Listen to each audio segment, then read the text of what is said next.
Desde el Centro de Noticias de Caracol Televisión en Bogotá, esto es Noticias Caracol, edición del mediodía.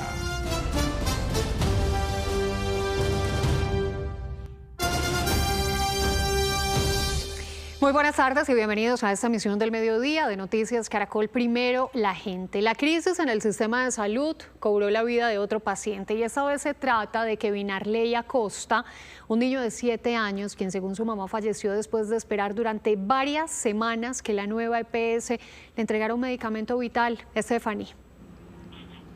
Alejandra, la adolorida madre contó que el menor sufría de hemofilia, una delicada enfermedad que sin el tratamiento adecuado puede ser fatal. La defensora del pueblo no solo señaló que en este caso hubo fallas, sino que les hizo un llamado a la profunda reflexión a quienes hacen parte del sistema de salud para que casos como el de Kevin no vuelvan a ocurrir. Kevin es el rostro de miles de pacientes que hoy en Colombia viven la pesadilla de esperar un medicamento de la nueva EPS. Era un niño de apenas 7 años que aún no comprendía de razones y según su familia llevaba 2 meses sin recibir un anticoagulante que le permitía sobrellevar una enfermedad rara conocida como hemofilia. Cuando el medicamento llegó, ya era tarde. Hoy es el último adiós de mi hijo, Incharala. Lamentablemente no tiene nombre lo que hicieron con el niño. Es una falta de respeto que ustedes hacen. La nueva EPS, burlarse, todavía se burla del dolor ajeno. Lamentablemente mi hijo murió a falta del medicamento que necesitaba él. Lamentablemente desde el 12 de diciembre no lo recibía, por más de que yo luchaba y luchaba para que lo pudieran dar, no fue posible que lo dieran. Las complicaciones en la salud de Kevin vinieron cuando sufrió una hemorragia cerebral por un golpe en la cabeza mientras montaba bicicleta. Su madre lo llevó al hospital más cercano en Palestina, Huila, donde vivían. Para ese momento, aseguraba ella, el niño ya no estaba recibiendo su medicina vital. Me lo demoraron mucho, llegó el domingo en la noche, me lo dejaron toda la noche. El lunes todo el día. La respuesta es que toca esperar que la EPS autorizara el traslado, ya que me lo mandaban para Neiva, ya que no, ya que habían cancelado el servicio del traslado, ya que venía para Bogotá. A las 5:20 salió para Bogotá. Fueron las horas más angustiantes para ella y su pequeño hijo, camino al Hospital La Misericordia en Bogotá. Kevin llegó en estado crítico. Los médicos me dijeron que no había nada que hacer por el niño, pero hicieron lo posible, pero no se pudo hacer nada. Y pues la verdad es una injusticia que sean así hasta con los niños. No tienen corazón, la nueva EPS no tiene corazón, nadie tiene corazón, ni el gobierno tiene corazón. Estoy destrozada, estoy desgarrada, no me hallo ni yo mismo. Pese a la gravedad de estas denuncias, la nueva EPS aún no se ha referido al caso puntual, pero sí lo hizo la defensora del pueblo Iris Marín Ortiz, quien a través de su cuenta de X dijo que Kevin fue una víctima más de las fallas en la disponibilidad al acceso de medicamentos y pidió una reflexión profunda a todos los actores del sistema de salud en el país. La hemofilia es una condición poco frecuente o rara que en nuestro país afecta a unas 4.000 personas. Produce un problema en la coagulación y por eso sin el tratamiento pues puede producir graves secuelas e incluso poner en riesgo la vida de quienes enfrentan esta enfermedad. Aquí les explicamos. La hemofilia es una condición genética que en la gran mayoría de casos se hereda y son los hombres desde los primeros años de vida quienes manifiestan esta enfermedad en la cual la sangre no coagula de manera adecuada. Los principales síntomas de la hemofilia están relacionados con los sangrados y pueden ser sangrados generalmente en las articulaciones, donde más molesta porque generan dolor, generan dificultad para la movilidad y demás, pero hay sangrados mucho más severos y de mucho más riesgo para la vida, como pueden ser los sangrados a nivel del tracto gastrointestinal o los sangrados a nivel del sistema nervioso central o urinario. Hay diferentes tipos de hemofilia y su severidad varía entre pacientes. Lo cierto es que hoy los tratamientos permiten a estas personas llevar una vida larga y normal. En este país tenemos la posibilidad de contar con todos los diferentes tipos de medicamentos y tratamientos que hay en el mundo para la hemofilia, para la condición de la hemofilia. Nuestros pacientes ya pueden recibir la profilaxis desde el recién nacido hasta la adultez y eso genera que ya tengamos pacientes de más de 70 años en condición de hemofilia. Sin duda, el acceso a un tratamiento adecuado hace la diferencia. El hecho de que tú recibas tratamiento oportuno, sea un sangrado mínimo o obviamente si es un sangrado mayor como en el sistema nervioso central o gastrointestinal, pues corre el riesgo de la vida del paciente en forma aguda. Si el tratamiento se realiza en forma oportuna, obviamente cambia la condición del paciente y la calidad de vida del paciente. Por eso, para que ningún paciente enfrente barreras, un llamado a la corresponsabilidad. Los pacientes asistir y a participar activamente y dejarse guiar por las instituciones que hacemos las prestaciones, los IPS que hacemos la prestación, estar capacitados y responder rápidamente a los llamados de los pacientes con la disponibilidad de los medicamentos y a las EPS a realizar unas contrataciones justas, adecuadas y verificando que las entidades prestadoras estén habilitadas y tengan la capacidad de la prestación y cumpliendo con los pagos. Según la cuenta de alto costo, por datos preliminares reportados a comienzos de 2025, en el país hay 4.215 personas con hemofilia. Y conocimos la historia de un paciente en Antioquia que lleva más de 7 meses sin su medicina para la hemofilia. Denunció que la nueva EPS no le da ninguna explicación del por qué no hay medicinas para su tratamiento. Jonathan, a sus 42 años, sufre de hemofilia. En el pasado, su enfermedad lo dejó en una silla de ruedas. Volver allí es su mayor miedo. Tengo trasplante de cadera, tengo rodilla. Todo eso porque yo duré 9 años en silla de ruedas, pero gracias al medicamento que se está dando pude mejorar mucho. Mi miedo es volver otra vez de nuevo a esa situación en la que estaba. ¿Escucharon bien? El medicamento que le estaban dando porque su EPS no volvió a entregárselo, pese a que puntualmente acude cada mes a la farmacia y la respuesta es que vuelva el próximo mes. Valdría 2 millones de pesos cada inyección y son 3 inyecciones a la semana, por tanto serían 12 inyecciones equivalentes a 20 millones de pesos. Ni porque fuera extracto 6, le digo, sería insostenible a lo largo de la vida. Jonathan lleva 7 meses sin inyectarse este medicamento que le ayuda a calmar el dolor en sus articulaciones y la inflamación. Cada día padece un calvario. Porque un sangrado impulsa la articulación, la expande, duele mucho, como si estuvieras dislocada la articulación todo el tiempo, como si tuvieras maíz dentro de la articulación y te duele para caminar, para mover, subir escalas. Con el paso de las semanas y la falta de su medicina, dice él que su vida cotidiana, sus relaciones, su empleo y su salud mental se están debilitando. Sigue rezando porque no tiene de otra para que la nueva EPS le entregue su medicamento. En Cali la situación no es distinta para cientos de pacientes con enfermedades huérfanas a quienes sus EPS no les entregan los medicamentos a tiempo. La odisea parece no terminar para ellos. Salomé, de tan solo 10 años de edad, es otra de las víctimas del sistema de salud. Desde los 9 meses padece fibrosis quística, una enfermedad huérfana de alto costo. Para tratarla debe consumir diariamente varios medicamentos, pero esto se le ha convertido en una tarea maratónica, pues su EPS no se los entrega a tiempo. La última dispensación fue en diciembre. Ahorita en Medifarma la situación que tengo es que los medicamentos que ella requiere, que son Ayanep, Alfadornaz, Atoramicina, que son los que nebulizan, para que ella pueda mejorar el funcionamiento de sus pulmones. El hecho de no poder tratarse con ese medicamento y nebulizar sus pulmones es que sus pulmones se degeneren cada día más. Al listado de pacientes se suma Aida García, quien desde hace 28 años padece diabetes insípida central, enfermedad que la obligó a renunciar a su empleo. Hoy lidia con la incertidumbre de no obtener sus medicamentos a tiempo y la preocupación de que su enfermedad avance.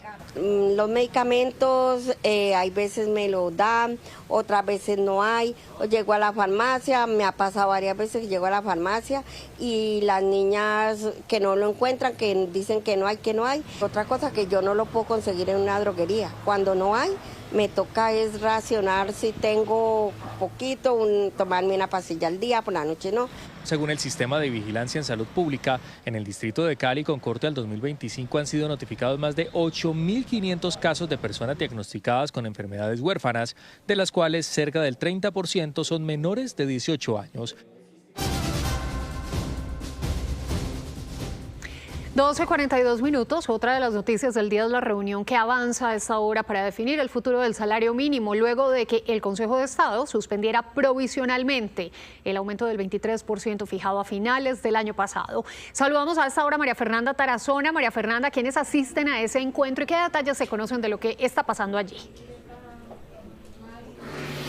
Alejandra, televidentes, hacia las 11 de la mañana acá en el Ministerio del Trabajo inició esa reunión para reavivar ese debate sobre ese reajuste del salario mínimo para este año, luego de la decisión del Consejo de Estado. Acá están reunidos trabajadores, empresarios y delegados del Gobierno Nacional. Decir que desde el sector empresarial pues llegaron divididos, mientras que el presidente de la ANDI, Bruce McMaster, señala que se debe mantener esa cifra del 23,7% en el salario mínimo. De otro lado, de lo que ha mencionado ACOPI y FENALCO es que esta cifra es insostenible para las empresas y que incluso podría ocasionar la pérdida de 700.000 empleos. Hablan de que este salario mínimo no podría estar más allá de un 7,2%. FENALCO, incluso otra de las cifras que puso sobre la mesa fue el crecimiento para el 2025 de la economía, que se situó en 2,6%, y lo que dijo es que estuvo muy por debajo de las expectativas del Gobierno Nacional. Los trabajadores no pueden pagar los platos rotos de ese error del gobierno. Entonces, por eso, digamos, mantenemos la crítica alrededor de la decisión, pero sí creemos que hay que hacer el esfuerzo por mantener. Yo respeto la posición de mi colega, por supuesto, pero no estamos de acuerdo bajo ningún punto de vista, porque vuelvo y digo, aquí hay una cantidad de perjuicios si se mantiene el salario mínimo en el 23,7, son muy poquitos los que ganan. Lo lógico hoy sería unir factor de productividad con inflación. Eso nos da el 7,2, el 6,1%. Por ahora llevaremos a la mesa la fórmula que nosotros tuvimos inicialmente. A esta hora, el Gobierno Nacional, en cabeza del ministro de Hacienda Germán Ávila y de Trabajo Antonio Sanguino, exponen sus propuestas ante esa mesa de concertación. Dentro de los argumentos que tiene el Gobierno Nacional sobre ese decreto transitorio que se expedirá en los próximos días es que se debe mantener en ese 23%. Incluso algunos de los funcionarios lo que han señalado es que podría estar por encima de esa cifra.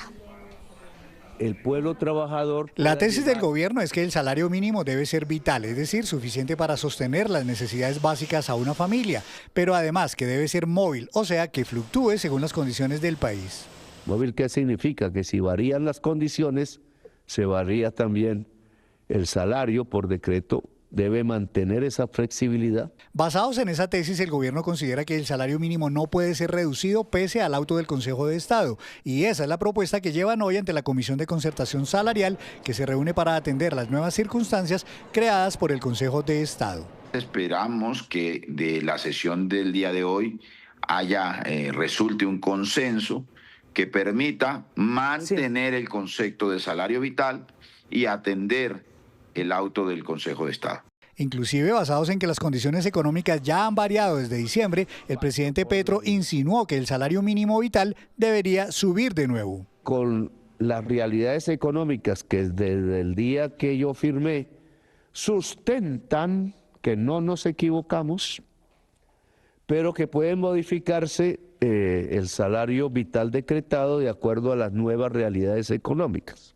De otro lado, el gobierno anunció que interpondrá recursos ante el Consejo de Estado. El ex viceprocurador Juan Carlos Novoa explicó cuáles serían esos recursos. El primer mecanismo es el recurso de súplica. Dado que la decisión fue tomada por un solo magistrado, el gobierno podrá pedir que la sala de la cual hace parte ese magistrado revise el auto si se tomó o no conforme al ordenamiento jurídico.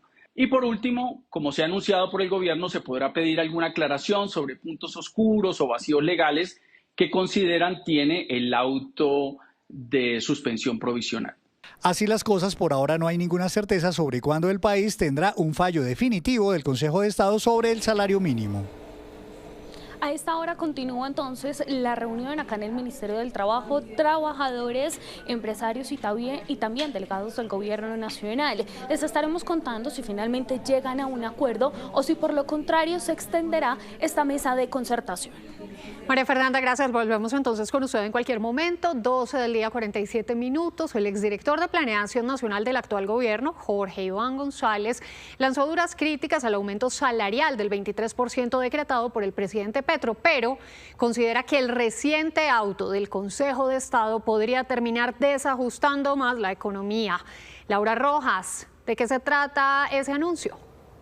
Alejandra, ¿qué tal? Muy buenas tardes. Usted lo acaba de decir, duras críticas lanzó hoy el exdirector del DNP, Jorge Iván González, que inclusive pues, fue el director de este departamento en el gobierno del presidente Gustavo Petro, que hoy critica el salario mínimo. Dice, abro comillas, que ese aumento del salario mínimo fue loco e irresponsable. Dice que no hubo el sustento técnico para que existiera ese aumento del 23%. Escuchen ustedes precisamente en boca del mismo exdirector.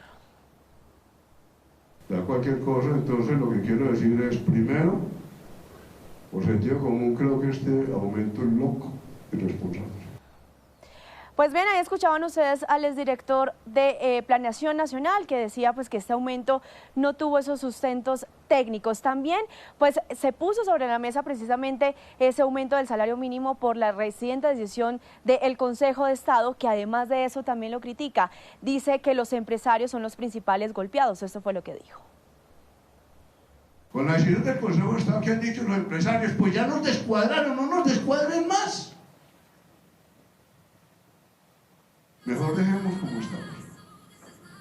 Hay que decir también que el exdirector de Planeación Nacional pues dice que en este momento pues hay que revisar, por supuesto, esos golpes a la economía, cómo le irá, por supuesto, a los empresarios para llevar a cabo ese aumento del salario mínimo y esperar entonces cuál es la decisión final del Consejo de Estado.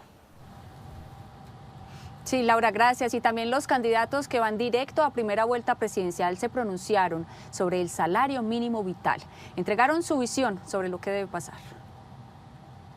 Por primera vez en Colombia hay un salario ajustado a la Constitución. Es una falacia decir que los aumentos de lo que se ha llamado hasta ahora salario mínimo terminan por generar recesión económica y por debilitar la economía. Todo lo contrario, este gobierno ha demostrado con creces que el aumento en el salario mínimo ha tenido un benéfico efecto sobre la economía del país. El salario mínimo no se puede bajar. Ya se lo dieron a la gente, no podemos generarle esa decepción al pueblo. ¿Qué hay que hacer? Hay que buscar bajarle los impuestos a los empresarios. Y así nivelamos la cosa. Todos ponemos un poquito. Yo no tengo problema con eso. Lo pago con gusto. Pero vamos a buscar la solución en donde tampoco se revienten, en donde no se revienten las empresas. El salario hay que mantenerlo. Es muy probable que la Comisión de Concertación Laboral entre empresarios y trabajadores no llegue a un consenso sobre el salario mínimo legal. El gobierno debe proceder a continuar respetando la Constitución. Ha llegado un presidente con la voluntad política para sacar adelante el artículo 53 que ordena un salario mínimo legal y móvil. Eso es lo que se tiene que hacer respetando el 23% que se había convenido en el decreto respectivo. Los derechos adquiridos de los trabajadores no se pueden desmejorar. Así lo ha dicho la Corte Constitucional. Ya los trabajadores recibieron su salario en enero, su salario mínimo. Planearon todo el año. Por eso, con la acción de tutela que presenté, estoy convencido que esto se puede mantener. Lo que corresponde ahora es tener una política para los empresarios, reducir sus impuestos para que puedan tranquilamente pagarle y mantener los derechos de los trabajadores. Hoy en la mesa de concertación laboral hay una nueva oportunidad para que en Colombia mandemos un mensaje de la importancia que tiene para nuestra sociedad construir acuerdos, construir consensos. Después de la decisión del Consejo de Estado, se puede, en esta mesa de concertación laboral establecida legal y constitucionalmente, llegar al consenso de mantener el salario mínimo. El salario mínimo no puede ser impagable por los sectores productivos del país y poner en riesgo miles de empleos. Si no, la pregunta que le haría al presidente Petro es ¿por qué no un incremento del 30%, del 40%, del 50%, llevar el salario mínimo a 4 millones de pesos? Es sencillo, porque sería absolutamente impagable. Por eso esperamos que la propuesta que salga del gobierno en esa mesa de concertación sea generosa, pero responsable. Ahora veamos qué dicen los precandidatos de la Gran Consulta por Colombia sobre el futuro del salario mínimo tras la decisión del Consejo de Estado de suspenderlo provisionalmente. Lo que está haciendo Petro es una bomba atómica, porque usted no puede subir los salarios, que nos parece muy bien que los colombianos ganen más, pero al mismo tiempo subir los impuestos. Y después decir que va a subir más los salarios y más los impuestos, porque simplemente va a ahogar el sector productivo. Aquí lo que hay que entender es que para poder soportar un aumento del 23.7 que se decretó en diciembre, se necesita bajar sustantivamente los impuestos para que el sector productivo salga adelante. No, por supuesto hay que mantener el salario mínimo con el incremento que tuvo.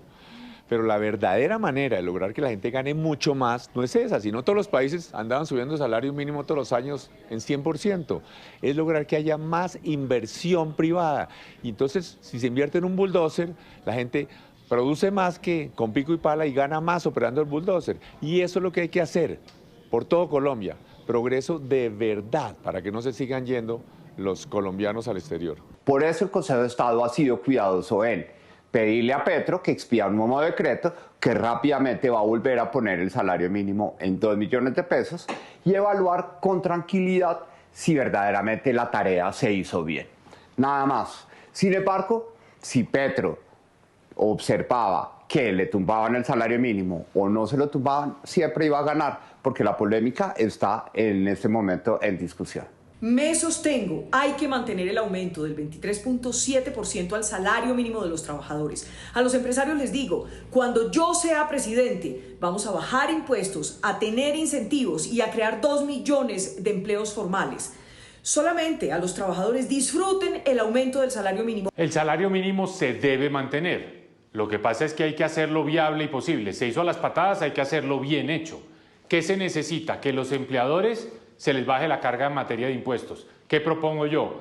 Régimen simple de tributación, un único pago que incluye impuesto de renta, impuesto de industria y comercio, que es muy costoso, y el aporte a seguridad social por los trabajadores. El empleador con un único pago, módico, logra pagar esos 3 impuestos y de esa forma hace viable poder pagar el salario mínimo. En la actual coyuntura ya lo más conveniente es mantener el actual salario mínimo, aunque tendrá efectos negativos en la inflación y en el desempleo que tendremos que manejar y corregir desde el gobierno en la presidencia. Ahora, desde el punto de vista estructural, hay que evitar que la discusión del salario mínimo se contamine todos los últimos años de gobierno con política electorera. Ahora lo importante es actuar con responsabilidad. El gobierno nacional debe expedir un nuevo decreto sustentado en criterios técnicos y siempre pensando en los trabajadores colombianos. Ese decreto debe garantizar que no se afecte bajo ninguna circunstancia ningún ingreso de los colombianos y obviamente a las pequeñas, a las medianas empresas que no tienen cómo soportar ese aumento porcentual, necesariamente hay que entrarlas a ayudar para que no tengan que despedir a ningún trabajador. Estamos de acuerdo con el aumento del 23% del salario mínimo, pero tiene que tener respaldo en productividad, si no trae riesgos, inflación, más informalidad y golpes a las pequeñas empresas. Necesitamos unas reglas claras y estables que den certidumbre, que alineen los salarios con la productividad. Así protegemos los ingresos de los trabajadores hoy y el empleo formal de mañana. Y los precandidatos del Frente por la Vida piden mantener ese incremento y respaldan la postura del gobierno del presidente Gustavo Petro. Independientemente de las razones jurídicas, la sentencia del Consejo de Estado la sienten los trabajadores colombianos como una sentencia insensible e injusta, congelar el aumento del salario mínimo no va a ocurrir. Los colombianos van a manifestarse masivamente en defensa del salario mínimo vital digno. Gracias incluso a los empresarios que entendieron el momento histórico y decidieron pagar la nómina completa. Los que estaban en contra ahora están todos a favor del salario de 2 millones de pesos. Pero lo interesante ahora es que esto nos demostró que el salario mínimo puede subir aún más. Estamos hablando de un nuevo reajuste, unos 500.000 pesos más. Esto es 2,5 millones de pesos. Analizando las variables macroeconómicas, es factible, es posible y es necesario para aumentar el consumo interno. Esa plata queda en la economía, se mueve, activa la empresa, activa la industria. Un salario mínimo vital es constitucional, por lo cual respaldamos al presidente Petro por el incremento del salario mínimo para 2 millones de trabajadores que viven de este ingreso. Un salario mínimo vital para todos es nuestra propuesta presidencial. Presidente Petro, acogiendo la decisión del Consejo de Estado, expida un decreto estableciendo que el salario mínimo vital debe ser del 25%. Usted tendrá el respaldo de todos los colombianos con esa medida. Ni un paso atrás. Y ahora escuchemos lo que dicen los integrantes de la consulta de las soluciones sobre el salario mínimo. El salario mínimo debe mantenerse en 2 millones de pesos con el incremento del 23% y que eso lo respalden los gremios y el Consejo de Estado. A la par, darle un apoyo a las microempresas para que puedan pagar el mínimo y salir adelante. Y propongo 1 millón de becas de educación y trabajo para mujeres, jóvenes, personas mayores de 50, para que puedan formalizarse, ganarse al menos el mínimo y salir adelante. La justicia social de Colombia no tiene reversa, la vamos a defender y a sacar adelante. Y aquí tenemos dos posibilidades. La primera de ellas, mantener el salario mínimo vital en 2 millones de pesos, pero incluso se abre la posibilidad de un incremento mayor, lo cual podría ser positivo dado el rezago de los incrementos salariales de los últimos años. La clave aquí es la desindexación del salario mínimo, que los costos como administración de los apartamentos, los peajes y los salarios de los grandes funcionarios y de los grandes sueldos no estén amarrados, no dependan del salario mínimo. De esa manera, sí podremos tener un salario mínimo digno y vital. No para la emergencia para miles de familias en el departamento de Córdoba. Las autoridades mantienen la orden de evacuación en las cuencas de los ríos Sinú, San Jorge y Canalete. Los damnificados ya son más de 220.000. Johan Díaz, ¿cuál es la situación hoy? Buenas tardes. Hola Tatiana, buenas tardes. La situación es difícil para decenas de familias. Estamos hablando que hoy ha confirmado el puesto de mando unificado que ya son 80.000 familias damnificadas por cuenta de las diferentes emergencias que se han reportado en 25 de los 30 municipios del departamento de Córdoba, y nosotros seguimos del lado de la gente aquí en la ciudad de Montería. Y es que en zona rural, por ejemplo, las familias permanecen en albergues improvisados a la espera que comience a bajar el nivel del agua. Sin embargo, lo que han confirmado las autoridades es que siguen las lluvias en diferentes subregiones del departamento. Por eso se mantiene la orden de evacuación, especialmente para el río Canalete, que en la mañana de hoy ha reportado nuevamente que se han presentado aumentos en los caudales. Hay una especial vigilancia en la cuenca baja del río San Jorge y hay una alerta roja generalizada para toda la cuenca del río Sinú, aquí donde yo me encuentro, y es que sigue lloviendo para la zona alta, allá en el Alto Sinú, lo que incrementa los aportes de la hidroeléctrica Urrá. Entre tanto, se sigue enviando la ayuda humanitaria para las decenas de familias que están afectadas por cuenta de estas inundaciones. Muchas familias pasan los días en albergues improvisados como este, en zona rural de Montería, porque les tocó salir de sus hogares en medio de las inundaciones que generan los ríos en el departamento de Córdoba. Muchas personas nos quedamos sin trabajo también porque no pueden salir a trabajar por problemas del agua y todo eso, y muchas casas quedaron inundadas que todavía siguen abajo de agua. Es decir, que el esfuerzo de toda una vida de la gente prácticamente se lo llevó a la creciente. Sí, casi a la mayoría perdieron muchas casas, lo que son camas, cuchócoro, hemos dicho nevera, todo, lavadora, todo, la mayoría, casi la gente perdió muchas cosas. Oh, esa agua fue de así de pronto que se presentó, amor. La parte mía donde yo vivo es para allá para atrás, eso está lleno de agua. Nosotros pasamos el día acá y en la noche los vamos a agotar, los vamos para la casa. El puesto de mando unificado mantiene las alertas rojas para los ríos Sinú, San Jorge y Canalete, con orden de evacuación para las comunidades en la zona de influencia de los afluentes. Urrá todavía está en alerta roja operativa, lo que a nosotros nos indica que la alerta se mantiene. ¿Qué pasa? Que hay fluctuaciones de nivel, pero esas fluctuaciones de nivel están en un rango crítico aún. Entonces eso no nos permite bajar la guardia y ese es el mensaje. Seguir vigilantes, previniendo y monitoreando. En zona rural de Montería, los organismos de socorro buscan a un veterinario que cayó a un caño cuando realizaba labores humanitarias en la zona. En este momento tenemos una unidad especializada de búsqueda y rescate, 10 hombres con el material de dotación específico para la búsqueda de un médico veterinario.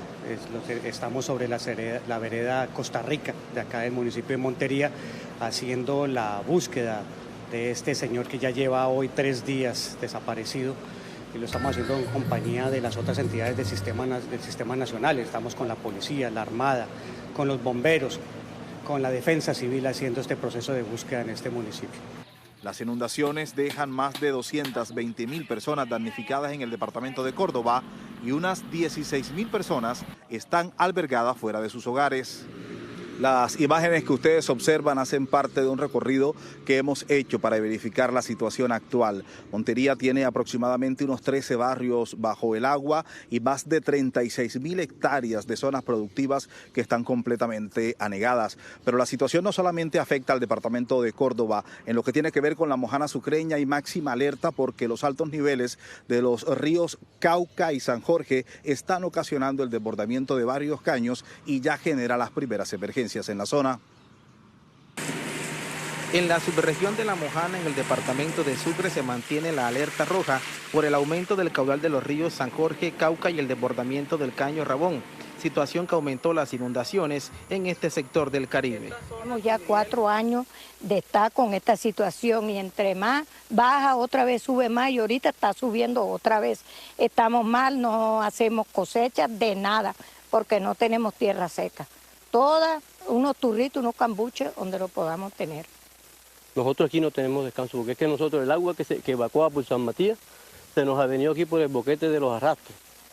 Y entonces el agua se almacena aquí porque los arillones por aquí de Calle Nueva, que eso no nos deja salir el agua. Entonces el agua está estancada aquí. Zonas rurales de los municipios de San Benito, Abad y San Marcos se encuentran inundados. A esto se le suman las afectaciones por el boquete de Caregato abierto por el río Cauca. Lo que pedimos es que el cierre de Caregato, que es quien inundó todas estas veredas, que son campesinos laboriosos que con sus manos siembran cada día lo que van a comerse. La Gobernación de Sucre, la Corporación Ambiental Corpo Mojana y organismos de socorro como la Defensa Civil mantienen monitoreo permanente de los niveles de los ríos. El cauce del río aumenta, entonces estamos trabajando con las comunidades para prever de un riesgo, poderlo sacar a tiempo para que no ocurran desastres mayores. En la subregión de La Mojana Sucreña ya son cerca de 40.000 damnificados por las nuevas inundaciones y el boquete de Caregato. Mire, mientras sigue la atención de la emergencia aquí en la ciudad de Montería, no para una controversia por cuenta de un proyecto de acuerdo que presentó la alcaldía al consejo y que fue archivado por la Comisión de Presupuesto, en el que pedía al alcalde facultades para manejar los recursos durante 6 meses y que se pudiera atender la emergencia. Seguimos del lado de los damnificados aquí en la ciudad de Montería para contar sus historias y, por supuesto, tratar de hacer un poco mejor la situación de estas 80.000 familias que hoy lo perdieron todo. Sí, una emergencia que ha superado absolutamente todas las capacidades del departamento y del municipio. Johan, muchísimas gracias por estar ahí del lado de la gente y mantenernos informados. 1:06 p.m, vamos a retornar a Bogotá. Aquí en la capital, más de 700 integrantes de 43 consejos comunitarios del Cauca llegaron para exigir el cumplimiento de acuerdos por parte del gobierno nacional. La multitud se concentró en la Universidad Nacional, a pesar de que la institución dice no haber autorizado que se alojaran en el campus. María Camila Olaya nos cuenta qué pasa con los manifestantes a esta hora. Alejandra, a esta hora la situación se concentra en el centro de Bogotá, donde los manifestantes bloquean no solo las instalaciones del Ministerio de Educación, sino también de la Agencia Nacional de Tierras, del Ministerio de Minas y Energías, del DANE, entre otras dependencias. En diálogo con la Asociación de Consejos Comunitarios del Norte del Cauca nos afirman que esta acción busca acelerar estas mesas de concertación y en este momento se encuentran en conversación con el Ministerio de Educación. Precisamente desde la Agencia Nacional de Tierras también nos informan que sobre las 2 de la tarde se espera sobre todo esta mesa de diálogo, pero pese a esto los manifestantes aseguran que no van a permanecer, o mejor dicho, que van a permanecer en estos puntos hasta que se concrete. Los manifestantes llegaron a la Universidad Nacional en la mañana de este domingo. Allí se concentran en la concha acústica. Son unos 750 integrantes de 43 consejos comunitarios del norte del Cauca quienes se trasladaron a la capital del país para exigir respuestas al gobierno nacional por considerar que ha incumplido varios compromisos acordados. No ha existido voluntad política por parte de ninguno de los gobiernos y este que se suponía que era el gobierno progresista.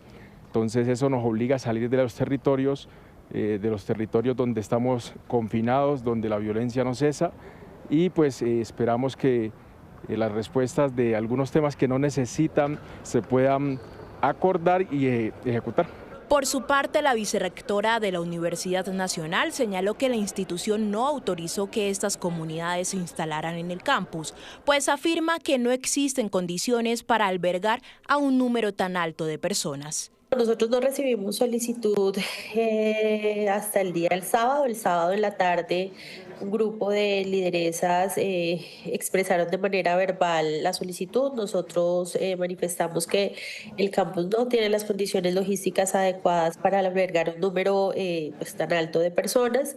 Sin embargo, el día domingo en la mañana pues llegó el grueso de la comunidad. La universidad en efecto no tiene estas condiciones, digamos, y no no tiene esas responsabilidades misionales como si la tienen otras entidades del orden nacional y distrital. Las autoridades instalaron un puesto de mando unificado. Mientras tanto, desde el Ministerio del Interior se anunció una mesa de diálogo prevista para esta tarde con participación de varias entidades del gobierno. Ya tenemos a las 2 de la tarde reunión con ellos en la Defensoría del Pueblo. Estará encabezada por la ANT y otras entidades, Ministerio de Salud, Hacienda y otros, para atender sus reclamaciones y poder seguir adelante con la agenda que con ellos hemos montado. Se espera que en las próximas horas continúen los acercamientos que permitan avanzar en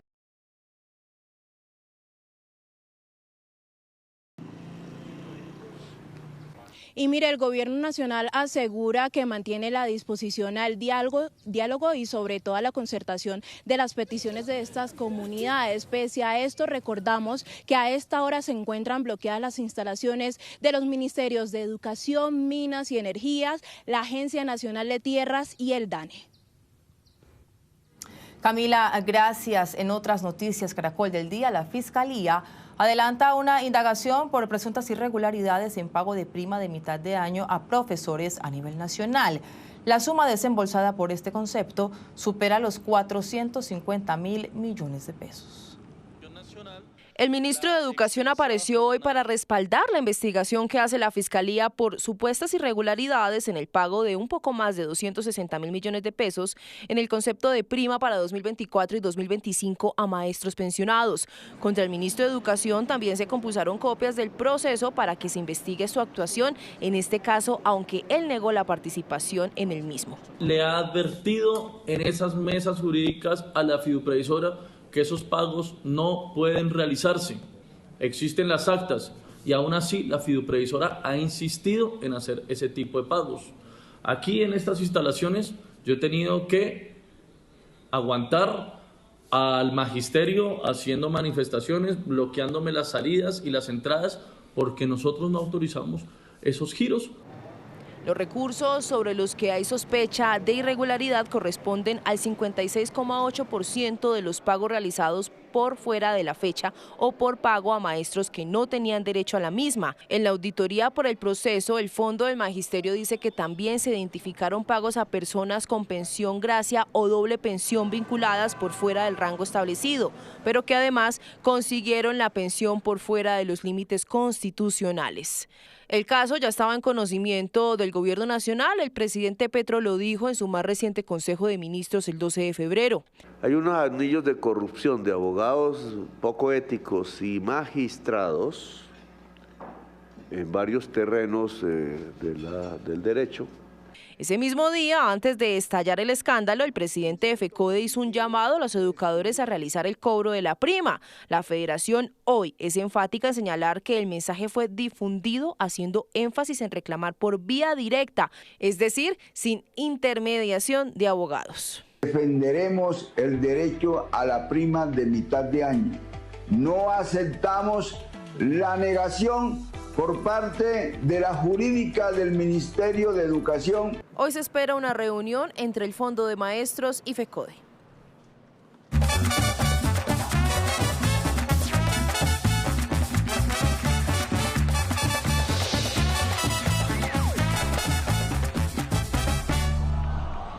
De la tarde, 12 minutos. Saludamos a todos nuestros televidentes desde el Carnaval de Barranquilla, que está en su tercer día, y por eso el cumbiódromo de la Vía 40 hoy se ha vestido de fantasía, de creatividad, de brillo, porque es el turno para la gran parada de comparsas. Hoy todas las agrupaciones ganadoras de Congo de Oro de Barranquilla, que es esa distinción que se da a los grupos que en la tarde de comparsa compiten, están aquí justamente demostrando todo ese derroche de color, de fantasía, de brillo, y es lo que ocurre cada año, cada lunes de carnaval en esta cita, que se dan 14.000 bailarines ante los ojos de personas de muchos lugares de Colombia y del mundo. Las danzas tradicionales, desde luego, que también tienen lugar, pero hoy ritmos internacionales, artistas que además han dejado huella en este carnaval con su música, también se hacen presente. Pero el carnaval está en todas las localidades y en las casas la gente lo sabe, por eso ahí se viste también de color. Incluso las calles se llenan de sus fachadas, de todo lo que tiene que ver con el Carnaval de Barranquilla, y Argemiro Pío en la siguiente nota nos cuenta cómo se está viviendo el carnaval en cada casa de la ciudad.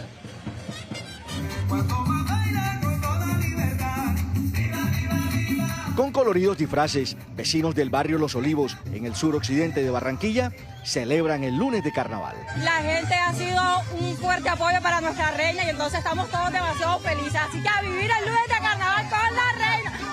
¡Junior! ¡Junior! En cada barrio, los vecinos se unen y al son de la música carnavalera, una buena comida y actitud fiestera, se gozan la fiesta cultural más grande del país. Celebrando esta fiesta anualmente con sancocho, cerveza, alegría, y qué más queremos, y que viva el carnaval.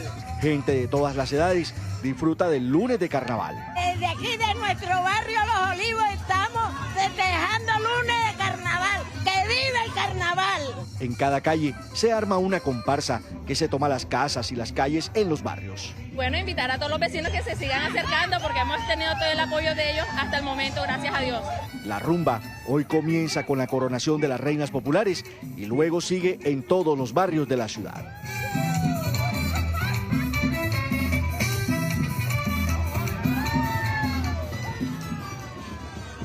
En cada barrio de Barranquilla, en cada casa, pero también en esta Vía 40, que se ha convertido en la oficina de 40.000 personas, mientras muchas personas en Barranquilla y el resto del país están tal vez en sus lugares de trabajo, pues este es el lugar de trabajo de todos los hacedores del carnaval de Barranquilla, que ha estado además lleno de muchísimos eventos. Anoche justamente se realizó el Rumbódromo del Río.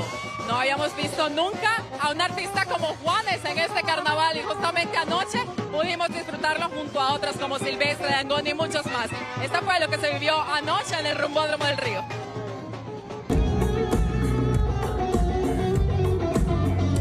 Uno de los momentos más esperados fue la llegada por primera vez a este escenario carnavalero de Juanes. El artista recorrió los éxitos que han marcado décadas de su carrera, mezclando el romanticismo, el rock y esas canciones que varias generaciones han hecho propias.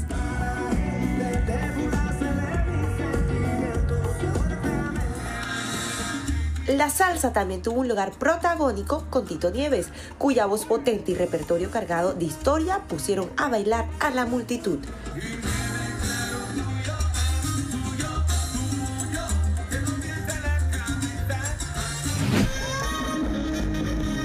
A su vez, el merengue tomó el control con Sergio Vargas, representante dominicano que desató la euforia con canciones que han acompañado a generaciones enteras.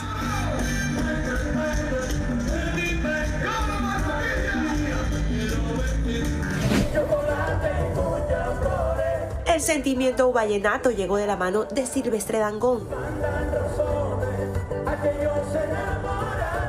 quien además protagonizó un momento especial al rendir homenaje al recordado Israel Romero, cofundador de la icónica agrupación vallenata Binomio de Oro, figura que recibirá tributo en el próximo Festival de la Leyenda Vallenata.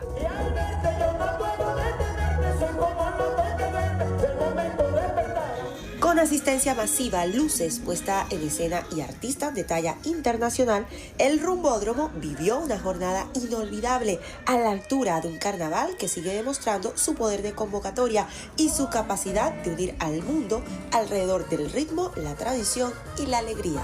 ¡Barranquillero! ¿Cómo está la noche?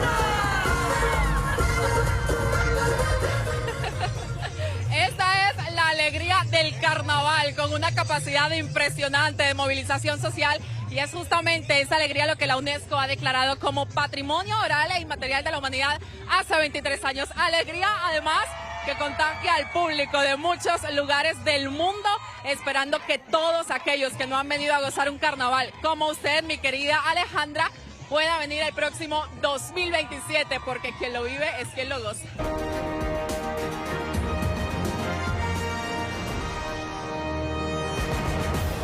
1:28 p.m. En su octava parada, el bus Colombia llegó a Ibagué, la capital musical del país. Recorrimos sus calles, hablamos con la gente sobre temas clave como inversión en infraestructura y empleo. Y nos vamos al centro de la ciudad con Mayra Tenorio, nuestra corresponsal en el Tolima, Marjorie Trujillo. Queridas compañeras, buenas tardes.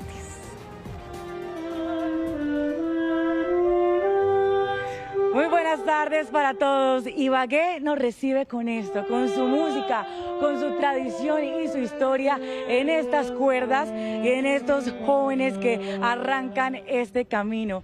Yamid, usted nos cuenta que es la capital musical de Colombia, como es conocida Ibagué. Es un lugar donde nosotros llevamos la música más cerca de la gente porque habita en nuestros corazones. Y es la pasión que ustedes sienten.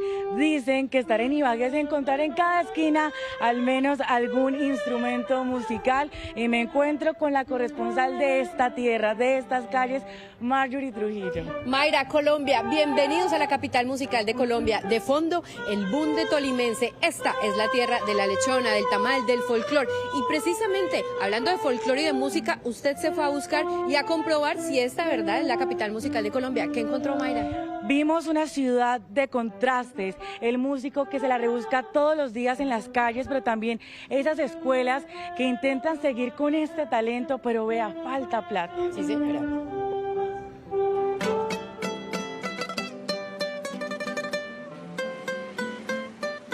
Las melodías recorren las calles de Ibagué.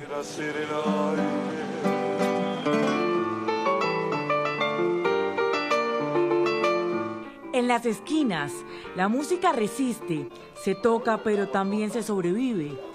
Una ciudad que se escucha a sí misma y que hoy se pregunta qué tan fuerte sigue siendo su voz.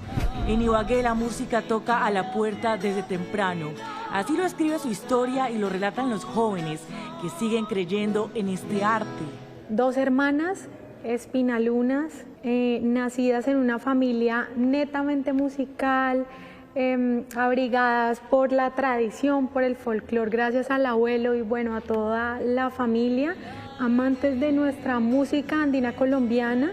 En el trasigar de la vida hemos tenido dificultades, pero la música ha sido sostén, la música ha sido motivación y ha sido refugio. Definitivamente creo que el camino que escogí fue el mejor y puedo decir que vivo muy feliz de haber escogido la música como mi oficio. Desde hace años se han creado numerosos programas de formación musical que ya son identidad. Porque ese es nuestro diario vivir, ese es el patrimonio, eso es lo que nosotros le damos a Colombia, es lo que respiramos nosotros, música. Pero no todas las notas llenas de ilusión por un proyecto musical sobreviven. Tiene la frescura impresa. Así lo relata el rostro detrás de la Fundación Musical de Colombia, que hace más de 40 años se ha encargado de exaltar la música andina, consolidándola como patrimonio de esta nación. Es todo un orgullo y una satisfacción muy grande. Yo no pienso sino en eso, y pienso en todo lo que me he imaginado en la vida con mi festival se ha cumplido. Que si hubiera habido un apoyo económico de para arriba, sí hubiéramos podido hacer mucho más, eso sí es cierto. Formadores y expertos alzan su voz por la falta de recursos, dificultades administrativas y programas que se quedan a medio camino, mientras sobre la mesa se ponen las alternativas que se pueden seguir. Acciones como exoneraciones tributarias para aquellos empresarios que aporten a la cultura. Yo creo que ese es el mecanismo que se puede empezar a potencializar y que se puede empezar a desarrollar de gran manera para consolidar ese equilibrio que pueda existir entre el presupuesto público y por supuesto lo que se llega a necesitar para poder tener unas agendas culturales cada vez más robustas. Aquí se clama por más apoyo, por recursos y por procesos que no se apaguen. Colectivos y músicos buscan que Ibagué siga sonando su melodía con más oportunidad. Esas fueron las historias de los jóvenes que creen en ese talento aquí en Ibagué. Nos encontramos a pocos metros del lugar inicial. Marjorie, está en la plazoleta Darío Echandía, donde también el arte se toma este lugar. Y quiero que nos quedemos con esta frase que es emblemática. Ibagué soñada, eres mi ciudad. Esto fue restaurado. Y quiero preguntarle, ¿estamos en esta Ibagué soñada? Pues para muchos sí, estamos en la capital ideal, pero fuimos a tomarle el pulso, a ver si todos los ibaguereños piensan lo mismo. Fuimos a los barrios, Mayra, y encontramos que hay un descontento muy importante en el tema de las calles que están dañadas en varios barrios de Ibagué. La música de Gardel acompaña los días de Heriberto Moya, uno de los habitantes más antiguos del barrio Santa Bárbara en el centro de la ciudad. El compartidario, como es conocido, dice que lo acompañan dos nostalgias, el de la buena música y el de recordar cómo era la calle al lado de su casa, que lleva más de una década en el olvido. Acabada, destruida totalmente.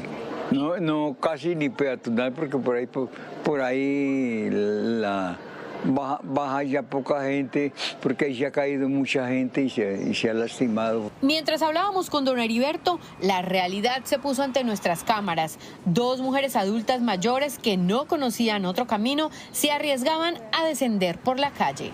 Horrible porque hay mucho altibajo, la calle está destapada, no tiene nada de... Cuando llueve yo creo que se enlaguna eso. Pues yo venía con miedo que se llegara a caer y uno ve allá con esta edad que tienen. Del barrio Santa Bárbara nos fuimos para uno de los barrios más conocidos de Ibagué, El Jordán, en su tercera etapa. Allí la vía más transitada es una verdadera pista de obstáculos donde la movilidad se reduce por cuenta de los huecos que se convierten en los reguladores del tráfico de la zona. Pues ahí bregando a no romper las llantas porque vean, toda mano de hueco por todos lados. Terribles, todas las calles, no hay por dónde pasar. La verdad, esta es la mejor, imagínense. Según la Secretaría de Infraestructura de Ibagué, de los 550 kilómetros de la malla vial, cerca del 70% presenta deterioro y un 35% está en mal estado, un 25% en regular estado y lo restante en deterioro permanente. En el barrio El Limonar encontramos algunas calles en alto deterioro. En este momento voy por la carrera sexta, cerca al hospital Federico Lleras en El Limonar, y quiero que vean lo que uno se encuentra al querer buscar una calle alterna para no meterse en el tráfico,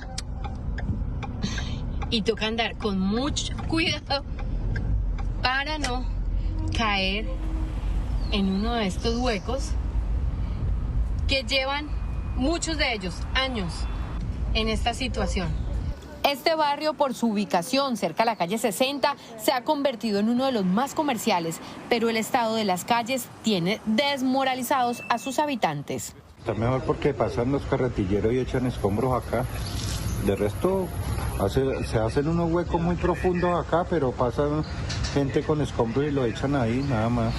Desde el programa Ibagué ¿Cómo vamos? Tras una encuesta realizada a 1000 personas en 2025, el 49% de los ibaguereños afirmaron que gastan más tiempo en llegar a sus casas por el deterioro de la malla vial, que en muchos casos es originada por la falta de comunicación entre entidades.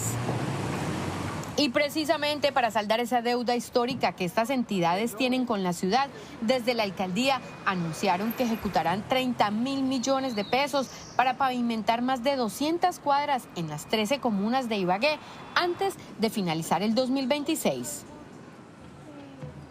Las calles, las vías y esa movilidad como promesa de ciudad. Hablamos de una ciudad con más de 500.000 habitantes y el clamor precisamente de la gente.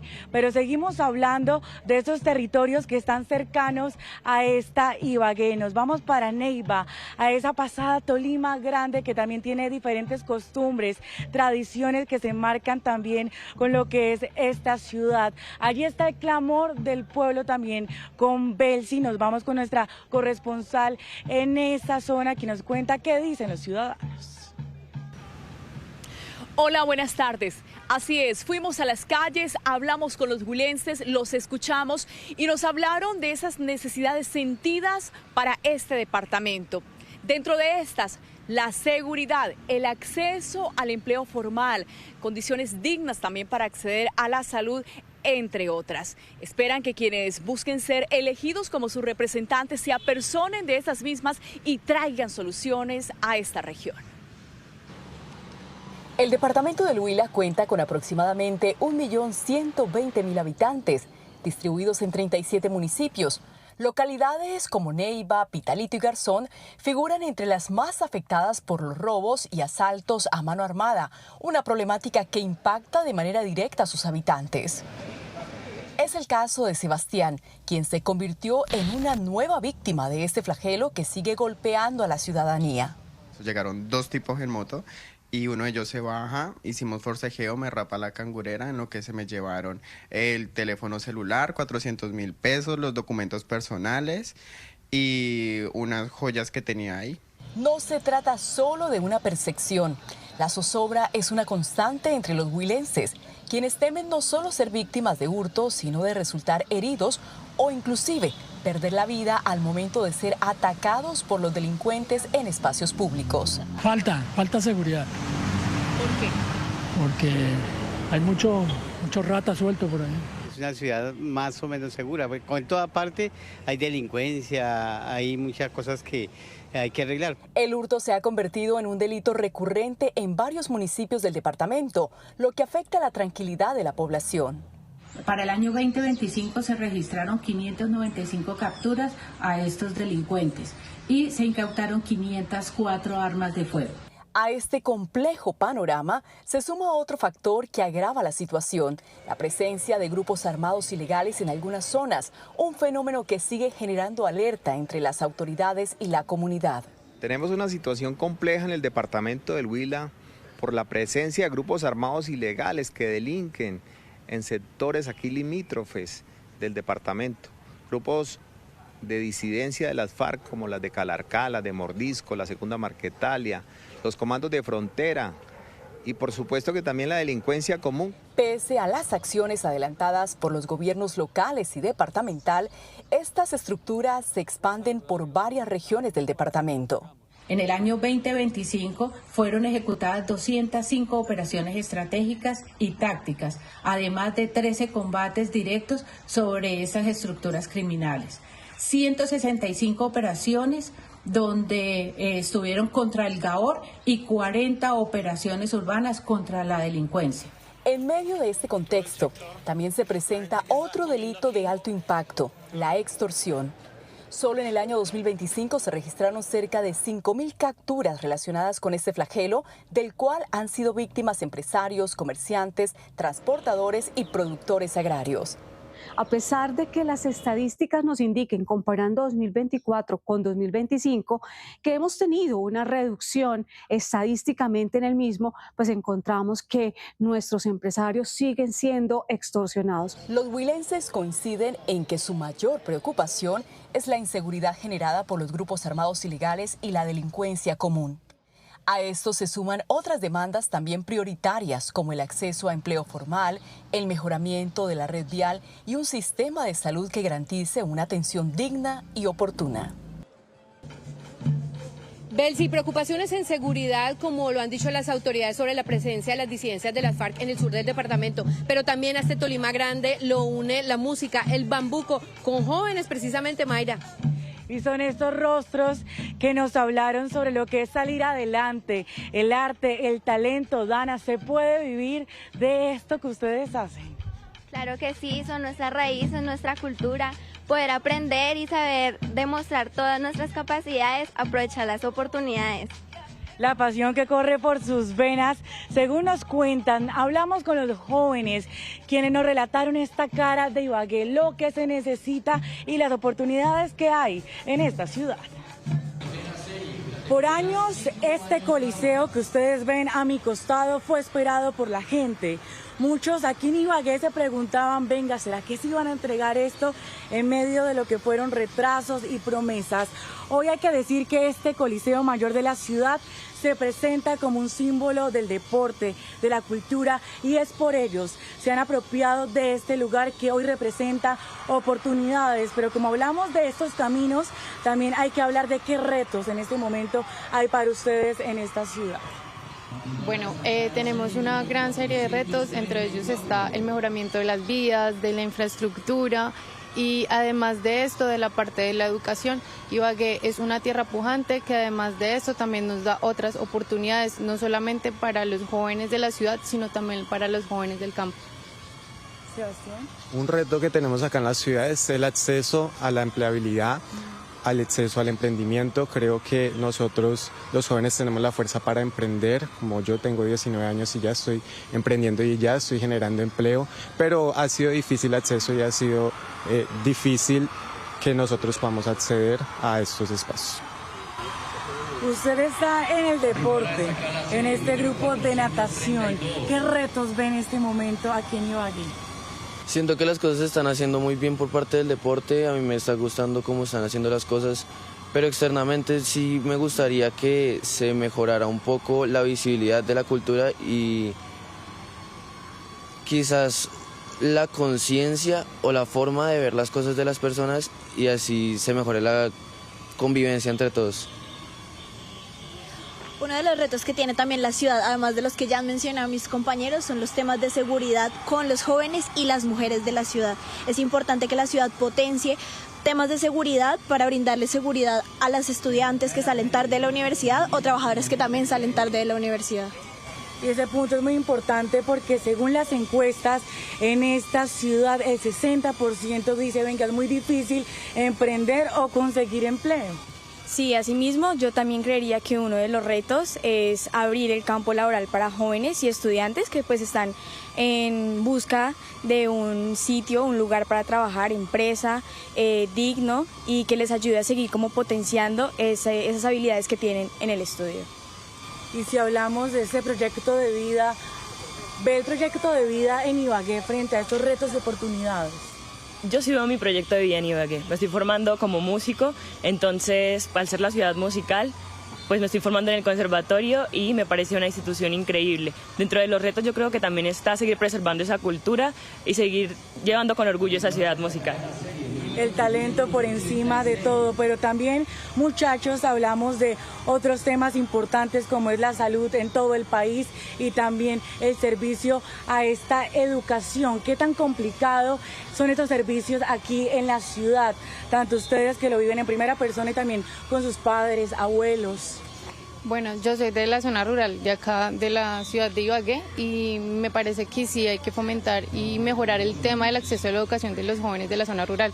Digamos que a pesar de que hay institutos de educación a distancia, creo que debe ser más amplia la gama de carreras. La salud acá en Ibagué ha sido complicada, es difícil acceder al sistema de salud ya que requiere de varios trámites y que los jóvenes se nos ha dificultado bastante acceder. Yo quería tocar el tema de la salud porque siento que es un tema que se tiene que mejorar un poco porque considero que uno no tiene que estar muy grave o prácticamente muriéndose para que lo ayuden, por decirlo así. Salud y educación. En relación a la salud, sí es importante que el sistema de salud, no solo a nivel de ciudad, sino a nivel de país, se mejore, porque, como lo dicen mis compañeros, tener una cita médica te la dan por allá a los 4 o 5 meses, y la atención, o la frase famosa de primero se muere el paciente antes de ser atendido. Entonces, los temas de salud hay que mejorarlos en la ciudad. En Ibagué, en temas de salud, siento yo, como estudiante, que falta potenciar un poco más. Para mí, en lo personal, resulta complicado a veces los procesos de la salud pública, son muy demoradas las citas, siempre hay un problema, se cayó el sistema, una traba. Es complicado acceder a la salud, las citas las dan muy demoradas y bueno, si nos mandan medicamentos es difícil también encontrar que haya, porque siempre vamos y luego dicen no había medicamentos, te los llevamos a tu casa y se demoran en llegar. También hablamos de estos temas que son retos y ustedes sin duda son esta voz joven que están escuchando estos dirigentes políticos. Hablemos, ¿qué propuestas? ¿Qué necesita Ibagué? Una propuesta que ustedes tengan en cualquier motivo, temas de salud, educación, trabajo. ¿Qué proponer para que escuchen esta voz joven? Bueno, proyectos o propuestas, pensaría no solamente en la zona urbana, sino en la zona rural. El campo se está envejeciendo, la caficultura se está envejeciendo, entonces yo siento que sería importante... Su familia y usted son cafeteras. Somos caficultores, entonces siento que sería importante empezar a hacer ese empalme generacional en el campo, la zona rural.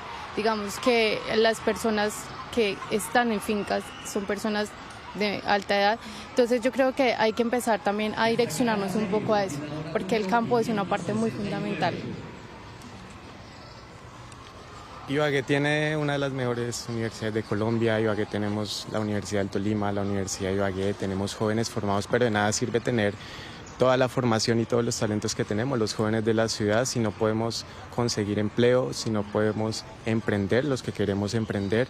Empleo. Precisamente aquí con Lucas es muy importante abordar de este tema con el que arrancamos, el deporte, su propuesta, hacia dónde está guiada para que entendamos cómo se mueve esto en Ibagué. En Ibagué últimamente se ha hecho varias cosas muy importantes, que yo considero que es el hecho de que se están haciendo muchos eventos y se está dando un tipo de visibilidad del deporte acá en Ibagué y han salido muchos talentos y deportistas grandes, porque siento que están dando un apoyo, por más que sea difícil y que se hayan hecho recortes en presupuesto o alguna cosa, siento que igualmente tratan de dar una forma de apoyar a los deportistas. Que la labor docente sea dignificada no solo en la ciudad de Ibagué, sino a nivel de Colombia. Es importante que los profesionales que salen a ser docentes consigan empleos, primeros empleos donde no solo puedan crecer como su labor docente, sino que tengan salarios dignos que les permitan crecer, especializarse, seguir estudiando y asimismo poder educar a las futuras generaciones que van a ocupar este país y esta ciudad.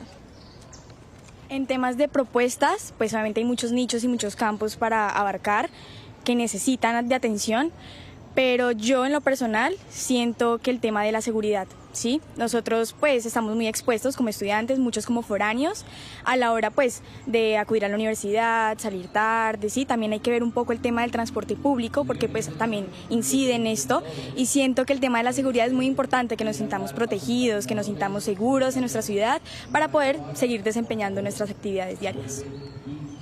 Usted es representante de la capital musical de Colombia.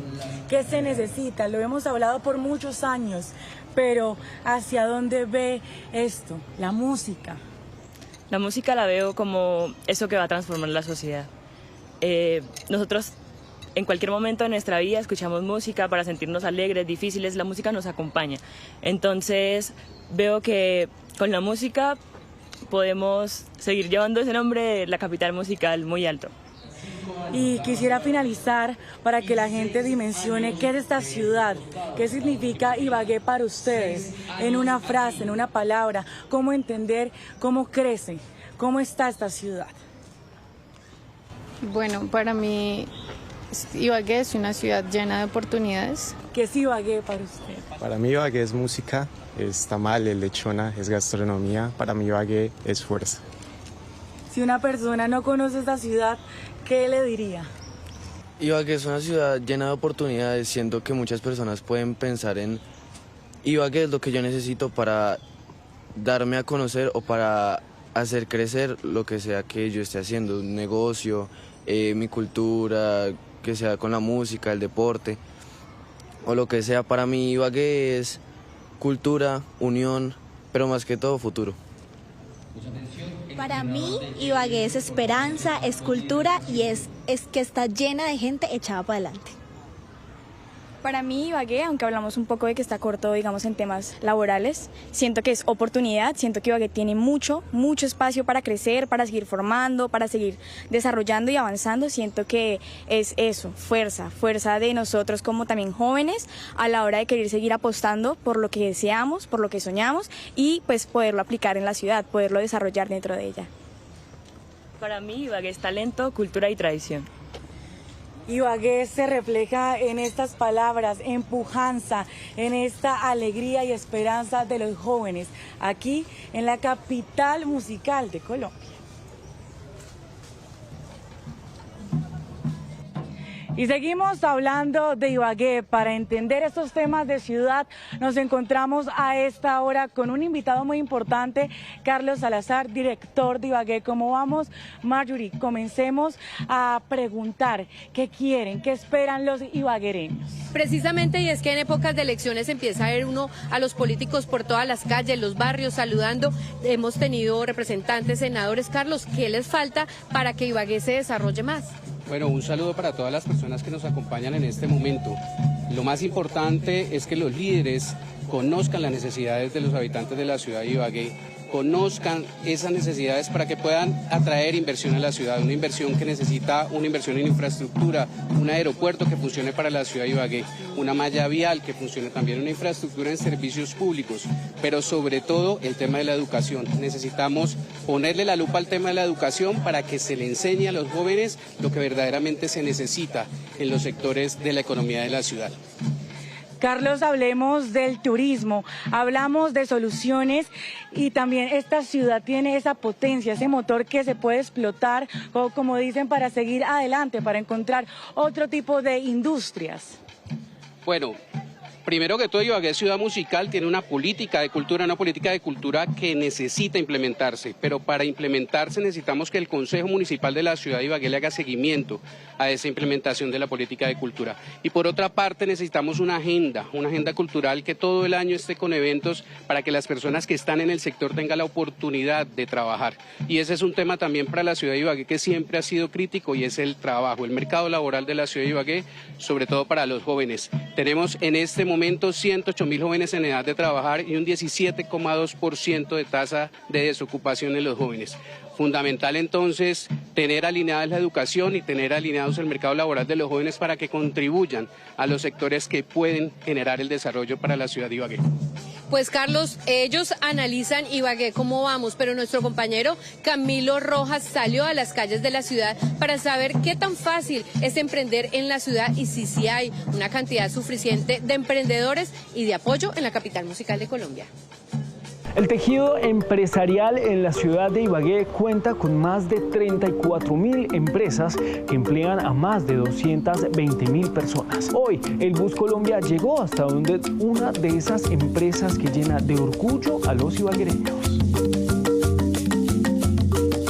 Además de utilizar la miel para un sinfín de productos, empresas como la de César Cocomá la usan para acercarse al campo tolimense desde el sentido de pertenencia y, por supuesto, sensibilizando y educando en torno a la importancia que tienen las abejas.